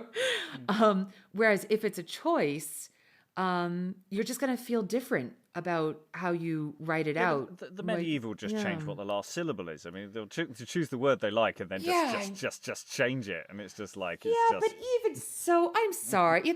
Someone's going to have integrity there and just be like, ugh. No. No integrity for medievals? No. What's that? Cool. All right. So, shall we move on? Yes. So all the way to 67. Ooh. 67. Well, we're nearly at the end of the decade. It's rattling on, and again, these dates are slightly provisional. But these are William. This is a play by William Wager, who wrote about 4 plays in quick succession over these final years, and so good for him. One is a good example, and this is the Trial of Treasure. Would you like to be lust or just? I would like to be lust, please. Okay. Who wouldn't? Technically starts singing, but you can skip the first 4 lines if you like. I sing, thank you. Hey ho, care away, let the world pass, for I am as lusty as ever I was. In flowers I flourish as blossoms in May. Hey ho, care away, oh hey ho, care away.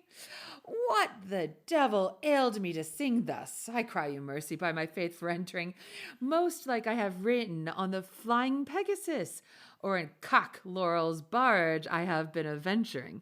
Sing? Why, I would sing, if it were to do again. With Orpheus and Amphion I went to school. What? Lads must be lively attending on the train of Lady Delectation, which is no small fool. Hey, rouse, fill all the pots up in the house. Tush, man, in good fellowship, let us be merry.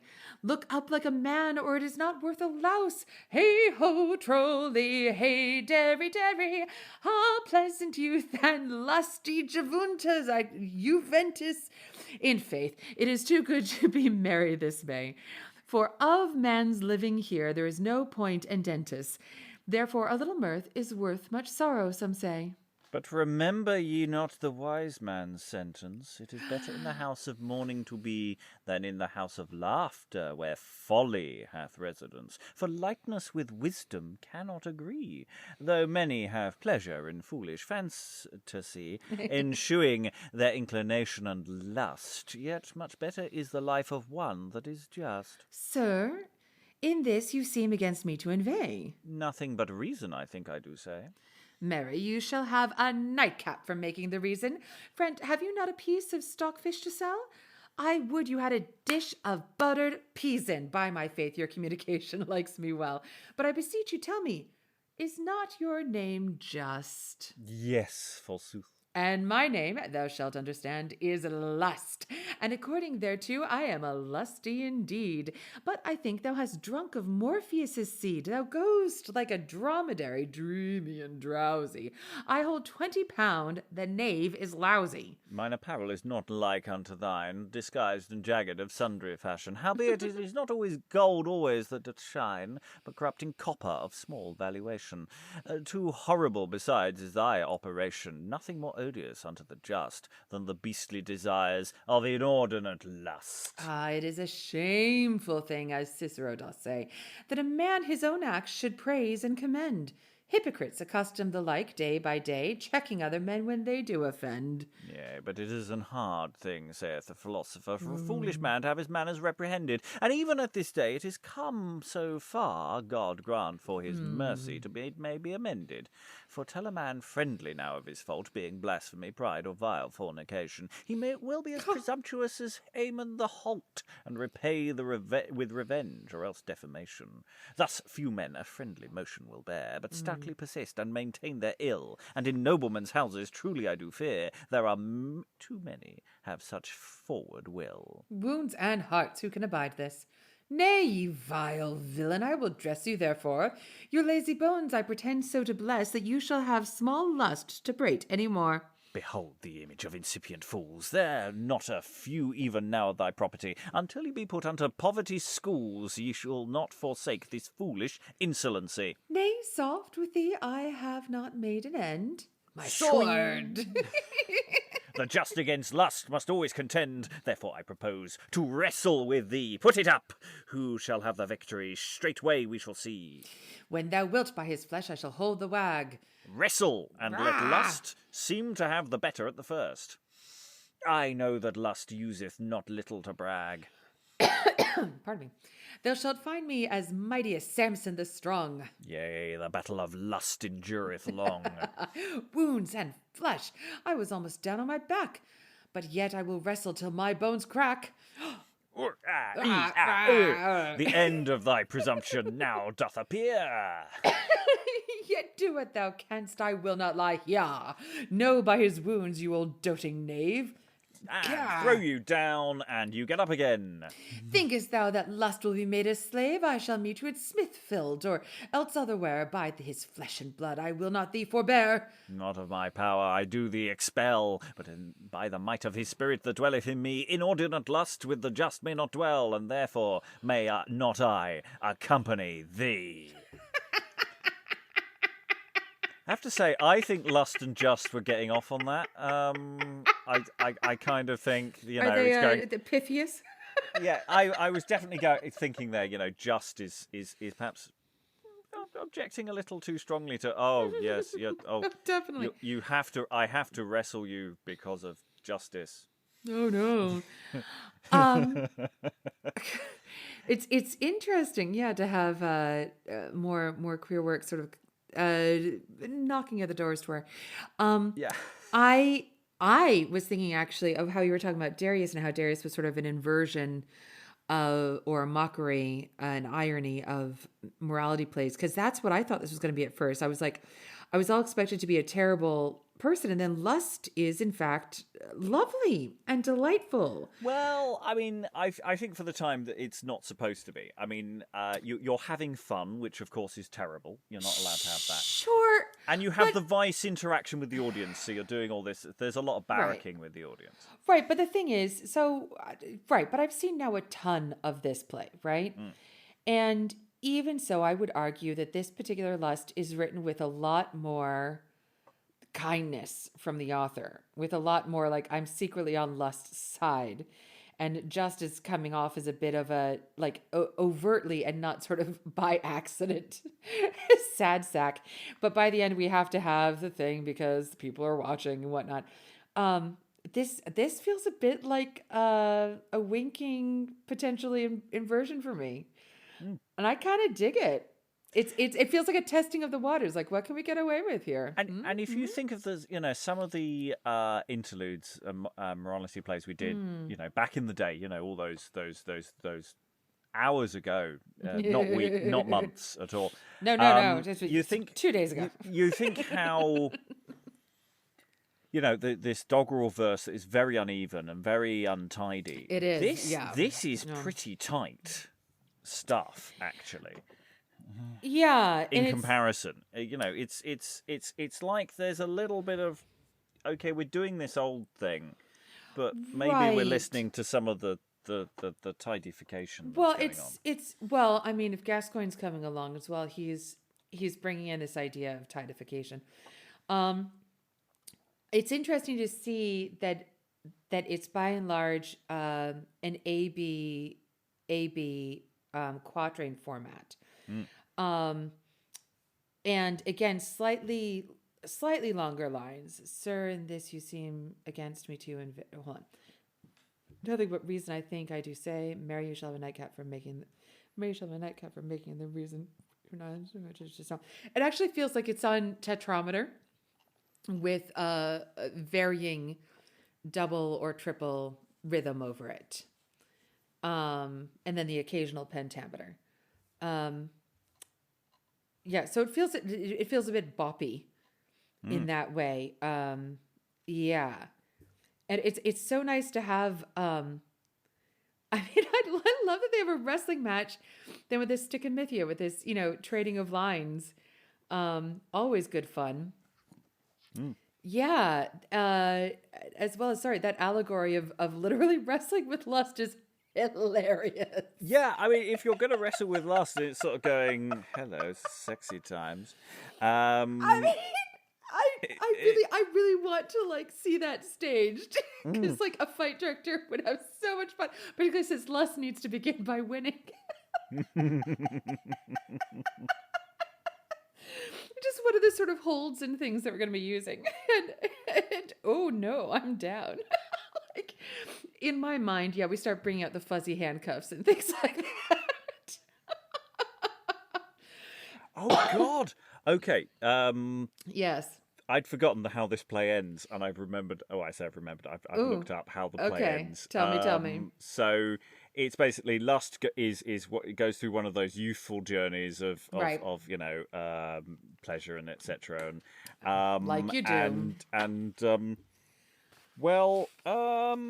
He decides actually he quite likes just staying with his money and the stuff he's accumulated in life, and he gets tormented with horrible pain, and pleasure abandons him, and then time destroys everybody. Literally, time turns up at the end and just goes. And I'd forgotten this. It is the most. It's weirdly bleak at the end of the play of just going. And everybody will die. Good night, everyone. Don't catch the plague on your way home. Yeah. And it's just like, it's almost like everything is pointless. Good night. Well, that's a little bit of the Darius then, that sort of existential waiting for Godot. Like, it's interesting because this is very early in Elizabeth's reign, right? And yeah, we're still barely 10 years in.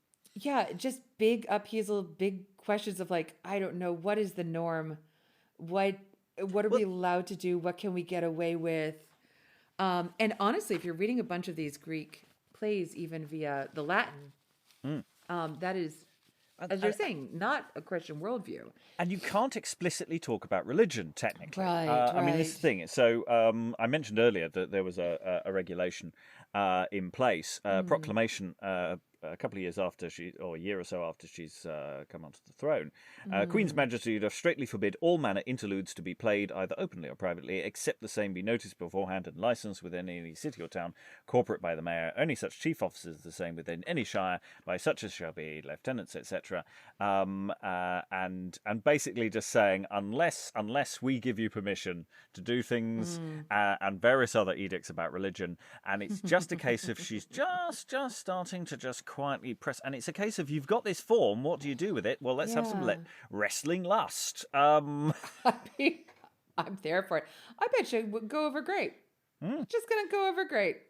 I seem to recall it going down quite reasonably well. We've done a second look on it, I'm sure, and but I don't know if I was there for that one. So that one's done at pace. Oh no, we have. Oh, I don't know what colour that is. Okay, that's something's gone wrong with that colour. I think it was purple. I think I'm fairly certain we've done it more than once. All right. Right, now in the list that you've got in front of you, I'm going to ask you to skip the very short bit. I'm going to take you straight on to will to like. Wait, so I'm not going to do Cupid. No, we'll come back to Cupid. I'll give you Cupid in a bit. And we're going past. We're going to go to Will to Like by Got it. Ulpian Fulwell. What a name. Yeah. Well, I thought following on from Lust, I thought we would we would look at Newfangle and his relation with Satan. Ooh, okay. This is another play that sort of ends with a sort of not necessarily a great thing. Various people have gone off to just be hanged. That's happened now. So basically, Newfangle's a vice figure who turns up. He's Satan has basically co-opted him to, would you do some evil stuff? And he's persuaded some people to do crime, and they're going off to be hanged now. Okay. And this is how he closes the play. If you'd like to be Newfangle, I would love to be Newfangle. All right. Sorry, You're quite pleased. You're quite pleased. Well, I think you can tell. My first line is ha ha ha. So yes, exactly. Okay, here we go. There is a brace of hounds, well worth 12 crowns. Behold, the huntsman leadeth away. I think in 20 towns on hills and eke on downs they have taken their prey. So well liked was their hunting on hill and eke on mountain, that now they be up in a lease.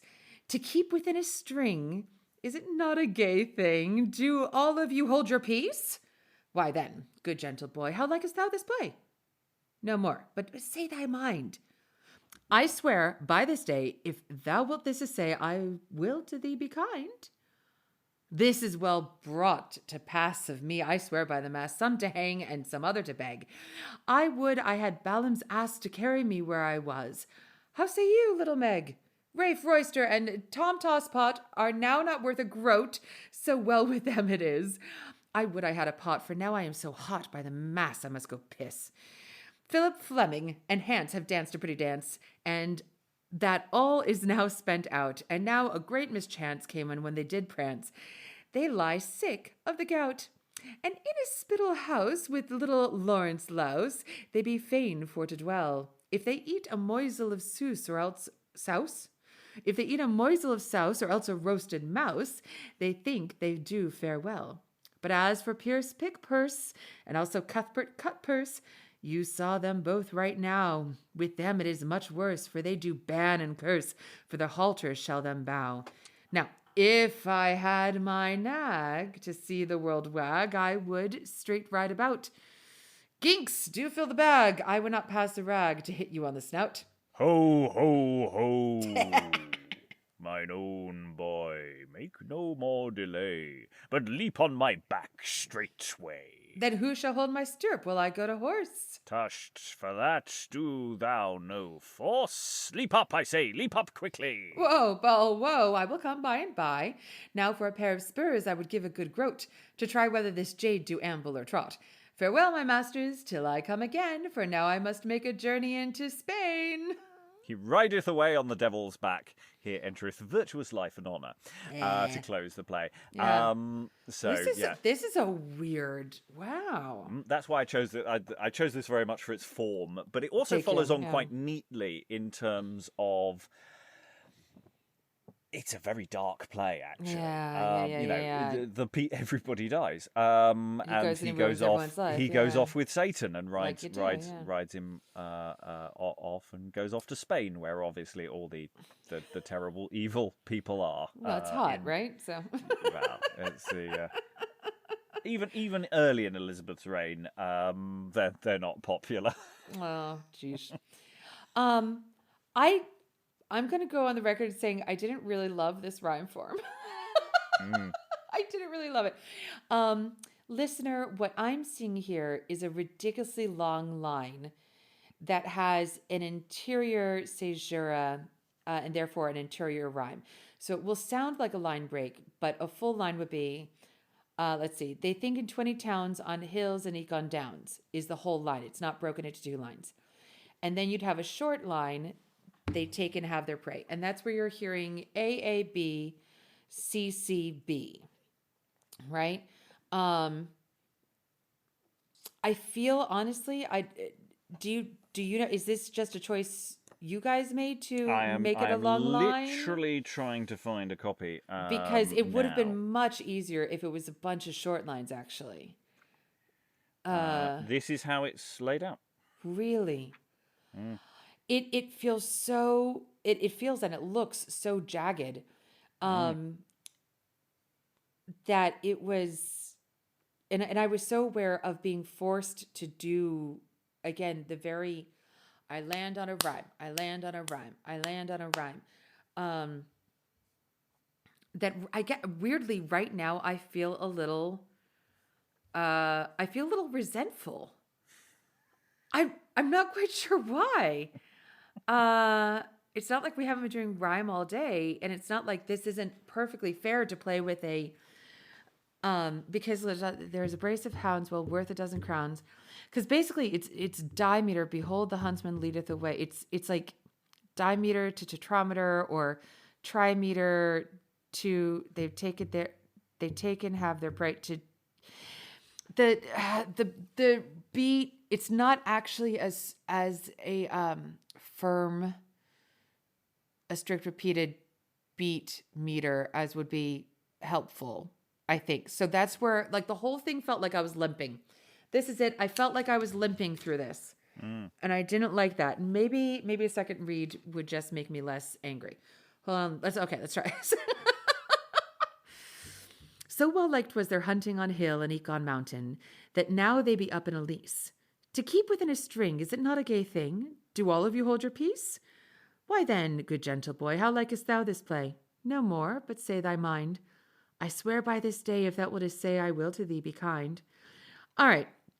It takes a little bit of working, and it's a little bit better if I know it's a ba-da-da-ba-da-da-ba-da-ba-da, da-ba-da-ba-da, da-ba-da-ba-da-ba-da-ba-da-ba-da, da-ba-da-ba-da. But even some to hang and other some to beg, like the short line is not consistently short. The long line is not consistently long. And yet at the same time, it's still insistent. So like you feel like it's tidy, but inside it's not entirely as tidy as it. I don't know. It's interesting and I'm frustrated. It's interesting and I'm frustrated. The play overall is playing around with lots of different verse forms. I mean, it's very interesting at that level. This is very much a closing gambit. It doesn't do this throughout pretty much anywhere else in the play. Is it a medley play, would you suggest? I think they're all medley plays. I mean, very few of these aren't medley plays. I mean, George's aren't. What George else is advocating for essentially a strict repeated meter. Yeah, For I don't know whether strictness. Trial of Treasure retains the same verse form throughout, but I suspect it musses around, and pretty much everything else we've done is always dancing around. It is the Right. norm. I think this is the thing. What we're noticing are little shoots of change. Oh, okay. We're seeing it backwards. Yes, Yeah. everything is medley. Everything always has been medley in that logic. I am so angry at myself. I want to like this. Would you read some of Newfangle for me? Because maybe. Okay. Is that ha ha ha extemporated, by the way? Or is it actually, does it scam with the rest of it? I don't think it does it? No, it's got to be extempore. Okay. There is a brace of hounds, well worth a dozen crowns. Behold, the huntsman leadeth away. I think in 20 towns, on hills and eke on downs, they have taken their prey. So well liked was their hunting on hill and eke on mountain, that now they be up in a lease. Do keep within a string, is it not a gay thing? Do all of you hold your peace? I'm going to pause you.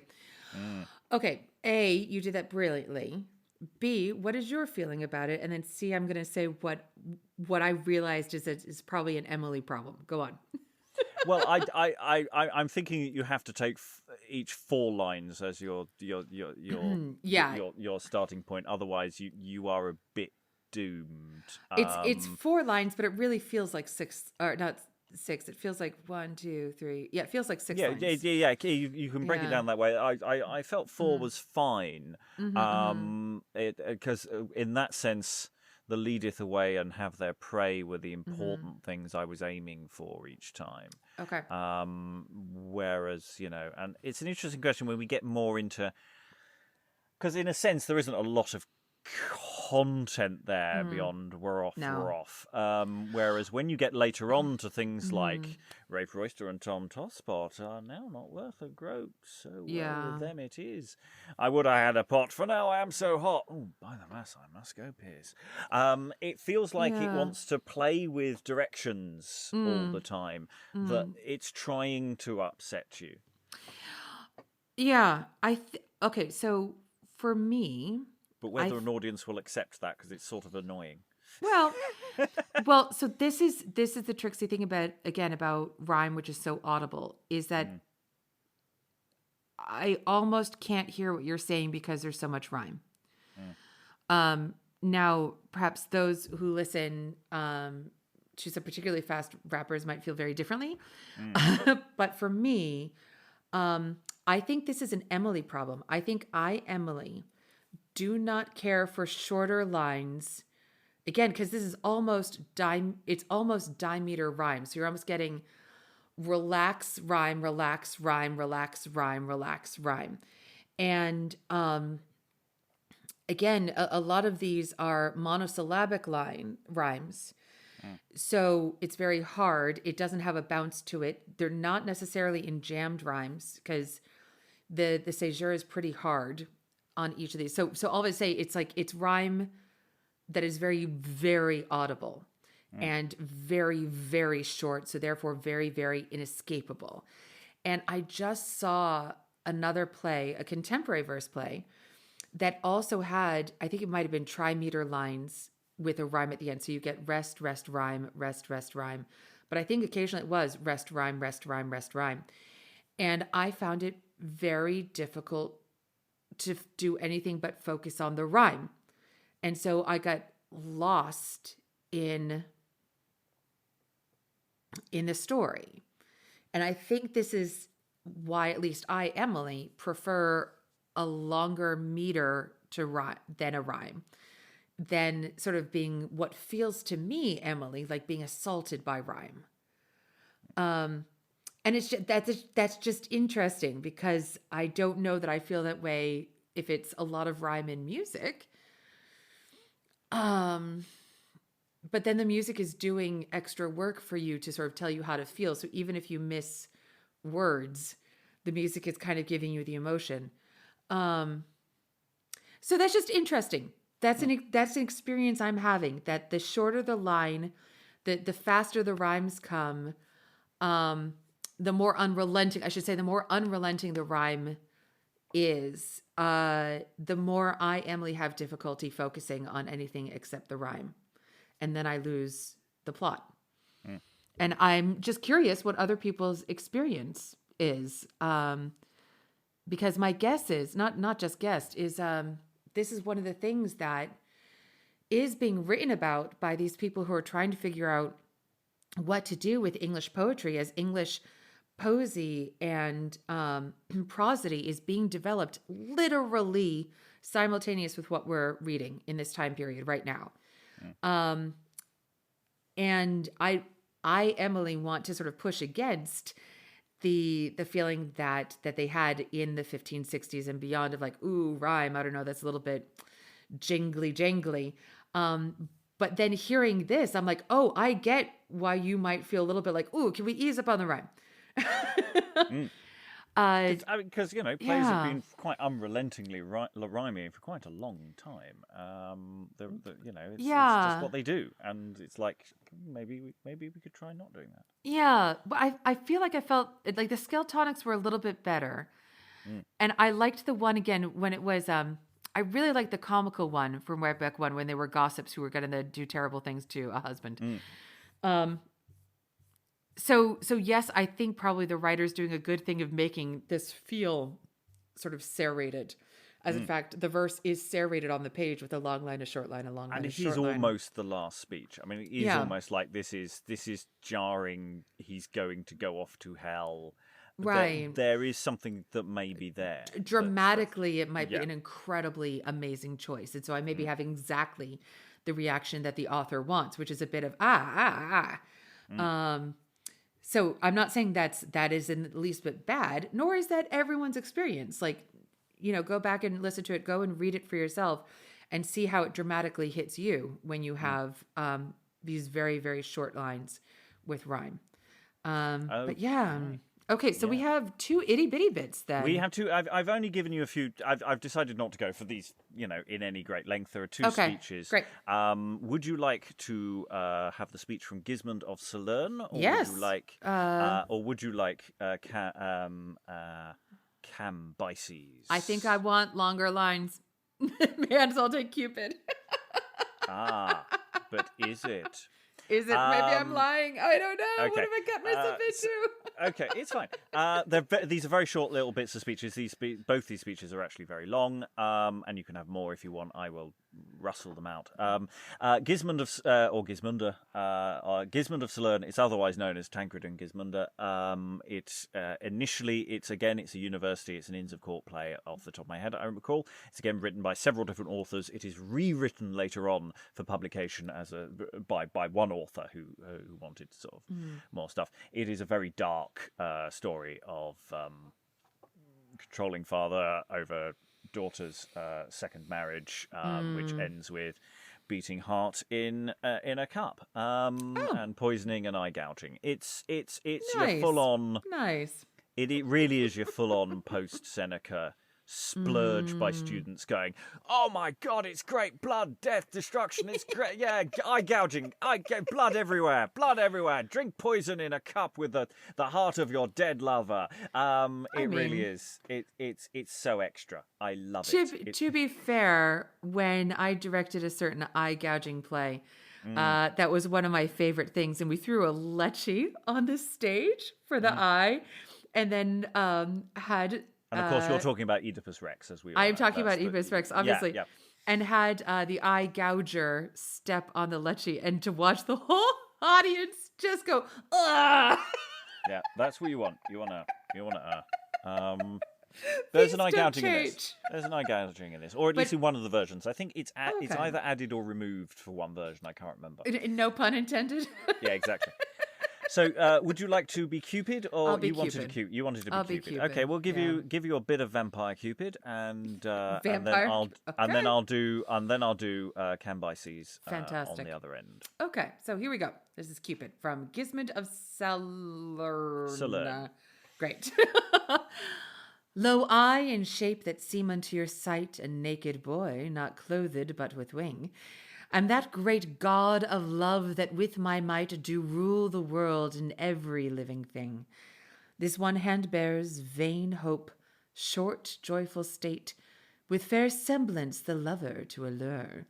This other holds repentance all too late.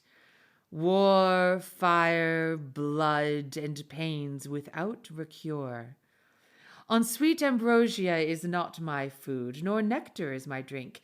As to the rest of all the goddess, I drink the lover's blood and eat the living heart within his breast. Ooh, I like that. And now, Shall we go down? Yes. Cambyses, Okay. my counsel grave and sapient, with lords of legal train, attentive ears towards bend and mark what shall be said. So like you likewise, my valiant knight, whose manly axe doth fly, by brute of fame the sounding trump doth pierce the azure sky. My sapient words, I say, perpend, so your skill dilate. You know that Mors vanquished hath Cyrus, that king of state, and I, by due inheritance, possess that princely crown, ruling by sword of mighty force, in place of great renown.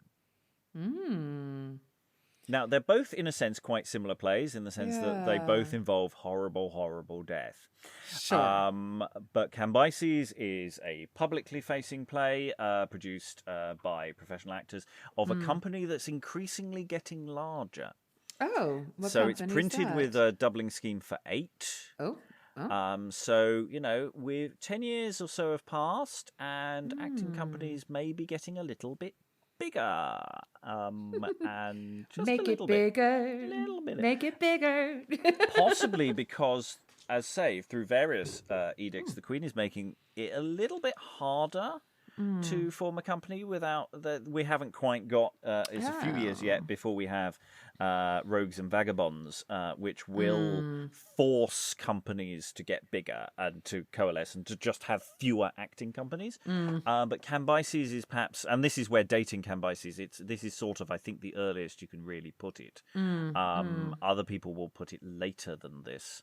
But I'm putting it here as a sort of bookend to the 1560s, in the sense that it feels very old-fashioned in the way it's written already. Yeah. You compare it with a university-written drama for, some sort of public performance, but not necessarily very often and not necessarily that public. It will be a very in-crowd crowd. You compare the two, already there's quite a difference in their text. Do you know what's fascinating, though? So both of these, a lot of the rhyme that we've done earlier is somehow very fast. And there's something about the words that are chosen in these two that we just did that naturally slowed our pace with both of them, which is really fascinating because mine, Cupid, let's see, was though I in shape that seem unto your sight, is pure iambic pentameter, but rhymed in quatrains A, B, C, D, and so on. Yours, much shorter, my counsel grave and sapient, with words of the lords of legal train. Yours is in ballad, which is at broken 14, or as it were, broken 7. And yours, though, is also in, let's see, hold on, sapient, bend. No, yours is an ABCB, which is interesting. So the first and the third line do not have to rhyme. Just the even lines will rhyme, which is interesting. But yeah. So, and it's interesting. I'm looking at other editions, basically turning that into a single line. Are they? So it is. You know what it is? I think that may be a printing thing rather than necessarily a thing. Well, therefore, a 14er without an interior rhyme is going to feel longer, as we have felt before. My counsel grave and sapient with lords of legal train, attentive ears towards bend and mark what shall be saying. Yeah. So you likewise, my valiant knight, whose manly axe to fly, by brewer to frame that sounding trump to pierce the azure sky. That's different. How do you have a preference? Just as a reader, do you have a preference for a 14er to be written in ballad or written in In this a instance, single I think line. I prefer it as a single line. Yeah, why? I think it's I think the temptation to pause is fewer. No, absolutely.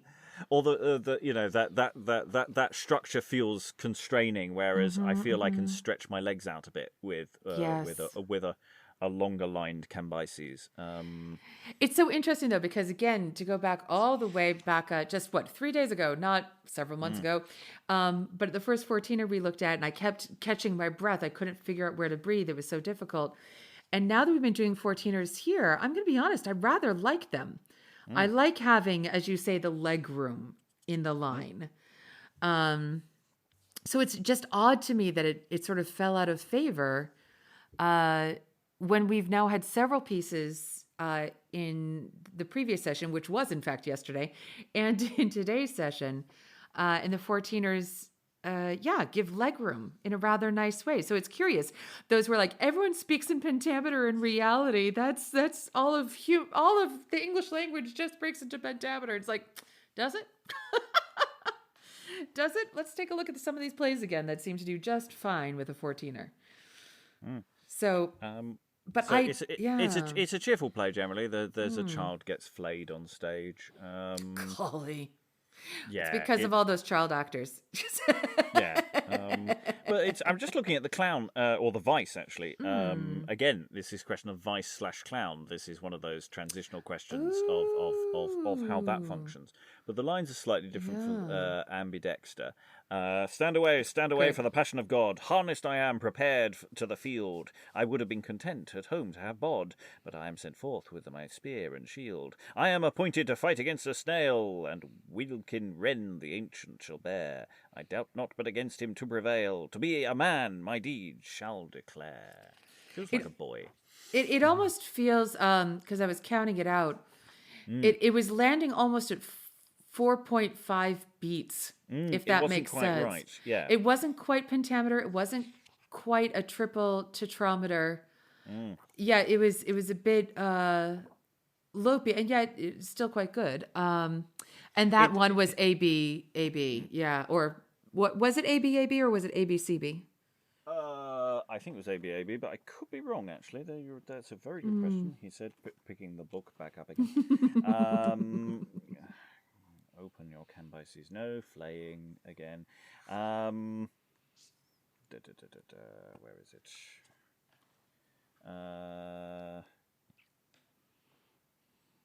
AB.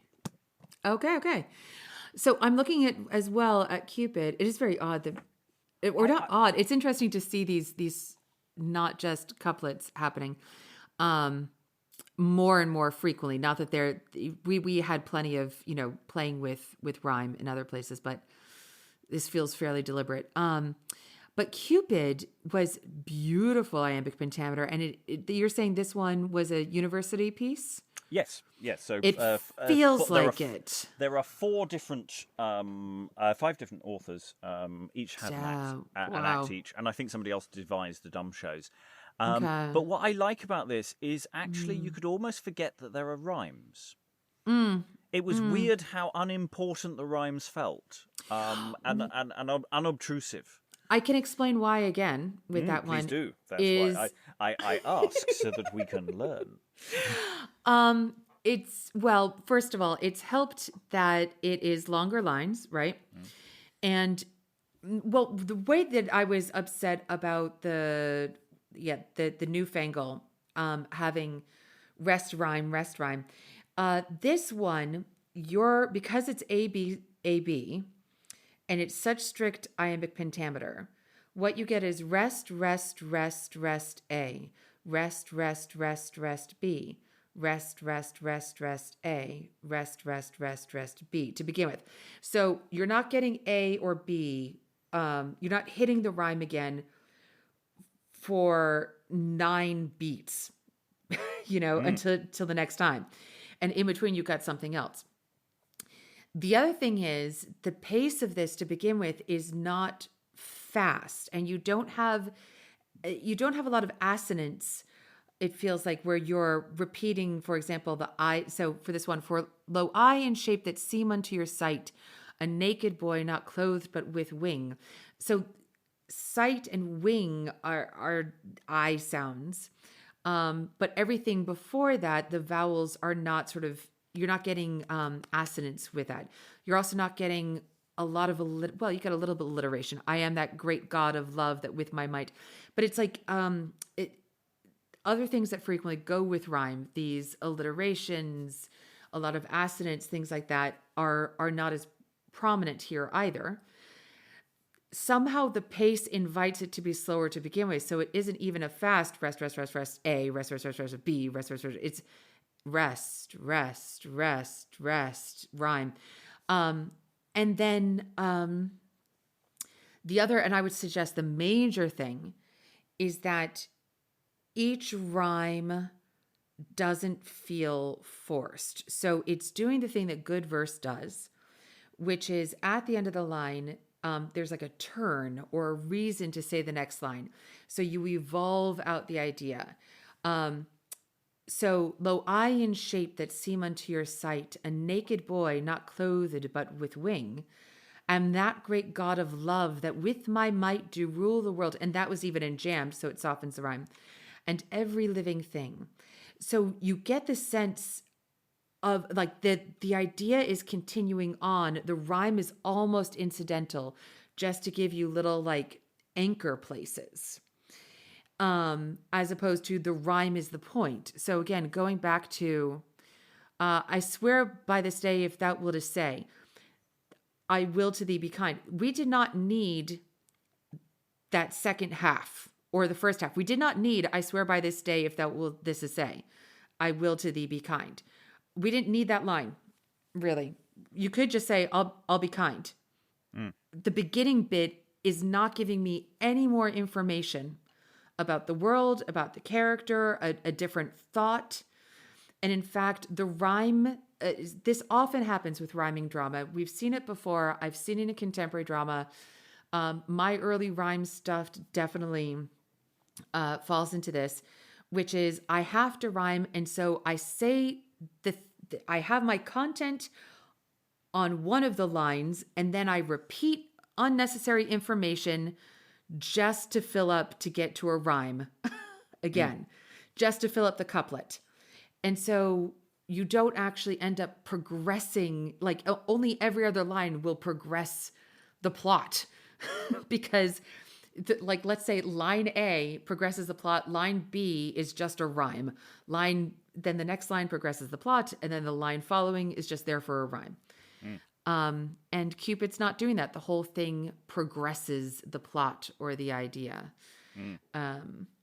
Which is that Cupid is going to ruin everybody's life. Well, I feel that. I feel that. And yeah, it's I say it's a way of closing off this decade. And I just like to point out this is the decade that a certain playwright called Christopher Marlowe is born. And he's born. He's born, and there is this sort of thought later on that with Tamburlaine and some of his these big violent plays which and then Spanish tragedy around the same time. This is this big sea change. I'd just like to point out how many of these plays involve really horrible murder. But it's all bloody in this. Bloody spectacle. But if you want to talk about a sea change, we started this entire exploration of this particular decade with this pseudo Seneca, right? With the addition to Seneca, and a lot of the plays that we've seen, even the morality plays, are grisly, are much more grisly and grim than anything we've done really previously. I mean, just with everybody dies at the end. Time just turns up and we all turn to dust. How terrible the Marquis is to Grizzle, and they're brutal stuff. And I say, especially Cambyses. I mean, literally, we have a child flayed to death on stage. It's not just Seneca off stage death. These things are happening on stage. There's an on stage comedy stoning that we covered last session. People are. I don't. We might not be quite onto that. Some of the hanging ones. But there's a lot of death and destruction, and it's sort of here already, and it's just. And this is one of those things when we talk about firsts. Is we talk about when people are breaking the mold, when people are innovating. Often they fail. Those innovative things fail. And I suspect there's an awful lot of failed innovation that we don't have. That Gorbadoc is potentially a high point of some really terrible things that the universities never came out of the universities. Right. That did not get printed for good reason. Did not make the cuts. Did not get shown before the Queen. And I kind of feel that way with Marlowe. I feel that Marlowe is someone who's reacting and just doing really well stuff that's actually out there already, and he popularizes it, perhaps in a different way. And that is not to say that Marlowe isn't original and doesn't do incredibly important things. But I'm adding that element of doubt because I keep seeing, a lot of things that in theory he is famous for. I'm wondering elsewhere. I'm wondering with this turn to really grisly stuff as a subject matter. Well, a few things. One, I mean, we have always had babies being killed and things in history plays, but but it's in kind of different ways, if that makes sense. Like these are humans doing it. There's a little bit less a sense of a mythical figure, because even the Greek stuff we were reading, it felt very human. Even that Cupid felt somehow more human than an idea, right? Oh yeah. And so I've got two thoughts. One is a thought of like, okay, well, look, when I don't know if you had this when you first started doing drama, but I know in my undergrad, as soon as we were all sort of free to make choices about what sort of scenes we would be working on, I mean, all of us were going for and then I'm a murderer, and then I turn to a life of crime, and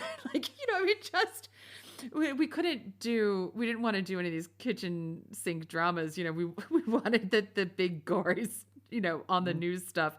So I wonder if there's just that sort of element of you're free to write whatever you want, and immediately you go and start, just go for the craziest things you can. And if we think that a lot of the drama that we've had have been produced probably by teachers. Oh, effectively. Yes, yeah. And we're going to the students are now running the asylum. And just going, hey, this stuff is cool. We learnt it at school, so it must be fine. Because the people have this really weird problem, sort of double take with drama, is that it's fine if it's in school to be used as a learning exercise, but the moment you have fun, it is sinful and terrible. So you will be using texts to teach children things. These texts are often, for an early modern mind, deeply immoral. Yeah. Oh, absolutely. Lots of erotic poetry is being used to teach children how to pass Latin. And they kind of know this is happening. It's the way people aren't idiots. Again, it's the way though that Christians are like how they're like, and then it's like, you have read the Song of Songs, haven't you? Do you know what's in your own book? So yeah, I think we do this just as humans as well, as we tend to compartmentalize things and think that one thing doesn't bump into another thing somehow, which is just silly. But my other thing that I'm wondering is there, because they had the pillaging of the churches, and they had all these deaths and treasons, and I mean, this is so much civil unrest and anxiety going on. I'm wondering how much doing these plays is a sort of valve, as it often is, right? But it is interesting to see, like, the early 2000s is when we got the rise of anti-hero long-form drama, which is less in vogue now. I feel like we're sort of groping in some ways. I don't know. Cultural anxieties can affect what sort of plays you're writing or what sort of entertainments you will reach for. So And one of the most popular books of this decade are is is basically an account of horrible deaths. It's Fox's Acts and Monuments, the Book of Martyrs, which is all about Protestants being burnt, which was going on only a few years prior to this. Yeah. And, all monarchs kill an awful lot of subjects. Elizabeth will kill quite a lot of people. Henry VIII killed an absolute enormous number of people. Edward was not much better. But in Mary's case, she did sort of utilise burning in a very graphic way, in the sense that executions it was done. There were a lot of people killed at pretty much the same time, and their bodies all displayed at the same time, and it's slightly different to the more piecemeal approach that other monarchs were doing. That's sort of why she has the reputation. If we're doing a numbers count, we can quibble about that. It's more about how she did it and how she applied the sort of theatricality of it. Almost as a terror weapon, to just say, hey, look at we are ringing London almost with bodies. I would suggest not almost as a terror, that absolutely you do that to try to scare someone straight, Yeah, Elizabeth, to say from about now, is going to become a lot harder as a monarch, because we've reached the end of the 1560s, and in 1570, Pope Pius will really ruin everything, because he excommunicates Elizabeth and tells English Catholics that they can no longer pretend to go to church. They cannot go to a Protestant confession. They must abstain. And that forces them to decide, and technically it's treason. Right. Because you're supposed to sort of follow what the monarch says. The monarch is the head of the church. You should do it. And from that point onwards, Elizabeth does some or certainly her government will increasingly become more and more overtly anti-Catholic, and much more violently so. And so this sort of first 12 years or so is an interesting oasis, actually, where there's still, we just had a bit of anti-Spanish sentiment, which is anti-Catholic sentiment, right? And there are rebellions. There is a rising in the north. Elizabeth's confession is not very popular in the north, and various places. She only ever goes on progress in the sort of orbiting London. She doesn't travel very far through the country. And there are, from this point onwards, her life is constantly threatened by murders. In a couple of years, we will have the massacre of St. Bartholomew in Paris. It's going to just slowly get worse and worse and worse. And of course, we culminate with the Armada 18 years later. All of which is the point where the theatre project as we know it starts to grow and becomes closer to what we're used to. And the 1570s is another very interesting decade. I think the fossil record for the 1570s is not as good as the 1560s. Oh, huh. I'm going to bring up my little chart before we close this session. Alrighty. And close this crossover, this leg of the crossover, and I'm just going to see, because we've had quite a lot to talk about, and we've kept busy, and I think it's bolstered by the fact we have all this Seneca and translations. So we have an awful lot of additional bulk there. But I'm just going to do a very quick rough head count. 1, 2, 3, 4, 5, 6, 7, 8, 9, 10, 11, 12, 13, 14, 15, 16, 17...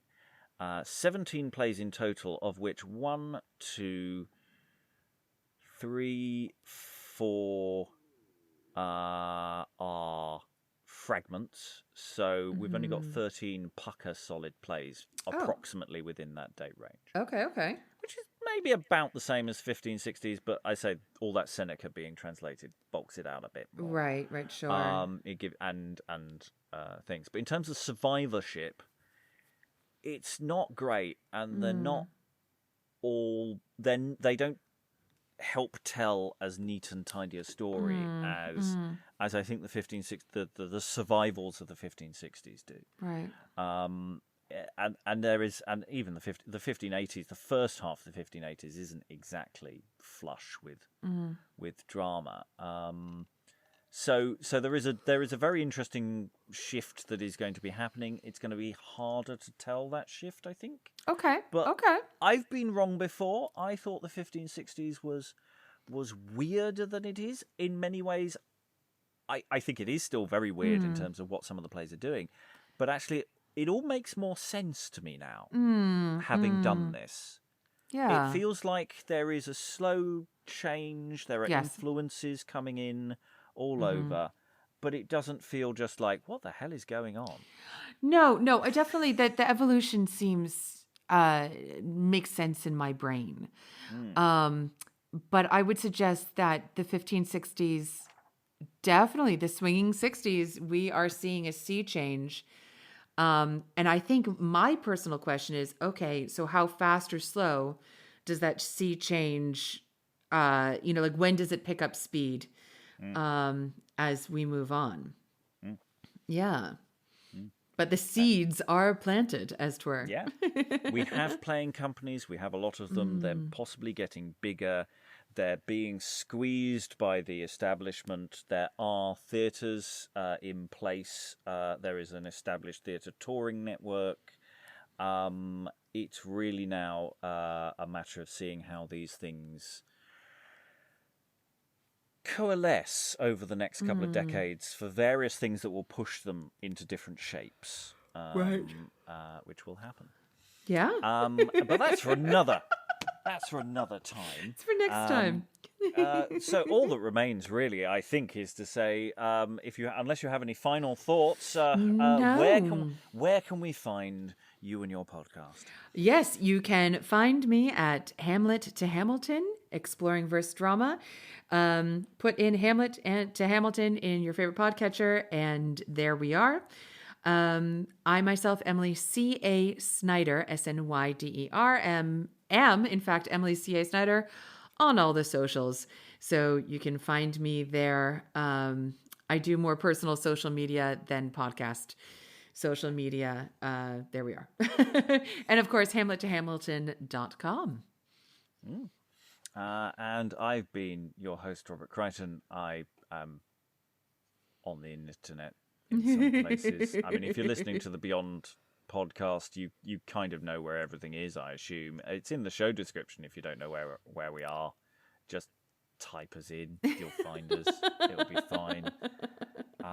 People say I'm not very good at these kind of links. I don't know what they're talking about. I think that was pretty pithy. I think that encouraged people to definitely come along at future times. We've got a Patreon and everything. Secret Discord. There's all this stuff out there. Exactly. If you can be bothered. Thank you to my wonderful guest. Thank you very much, Emily, and Thank goodbye. You. Bye.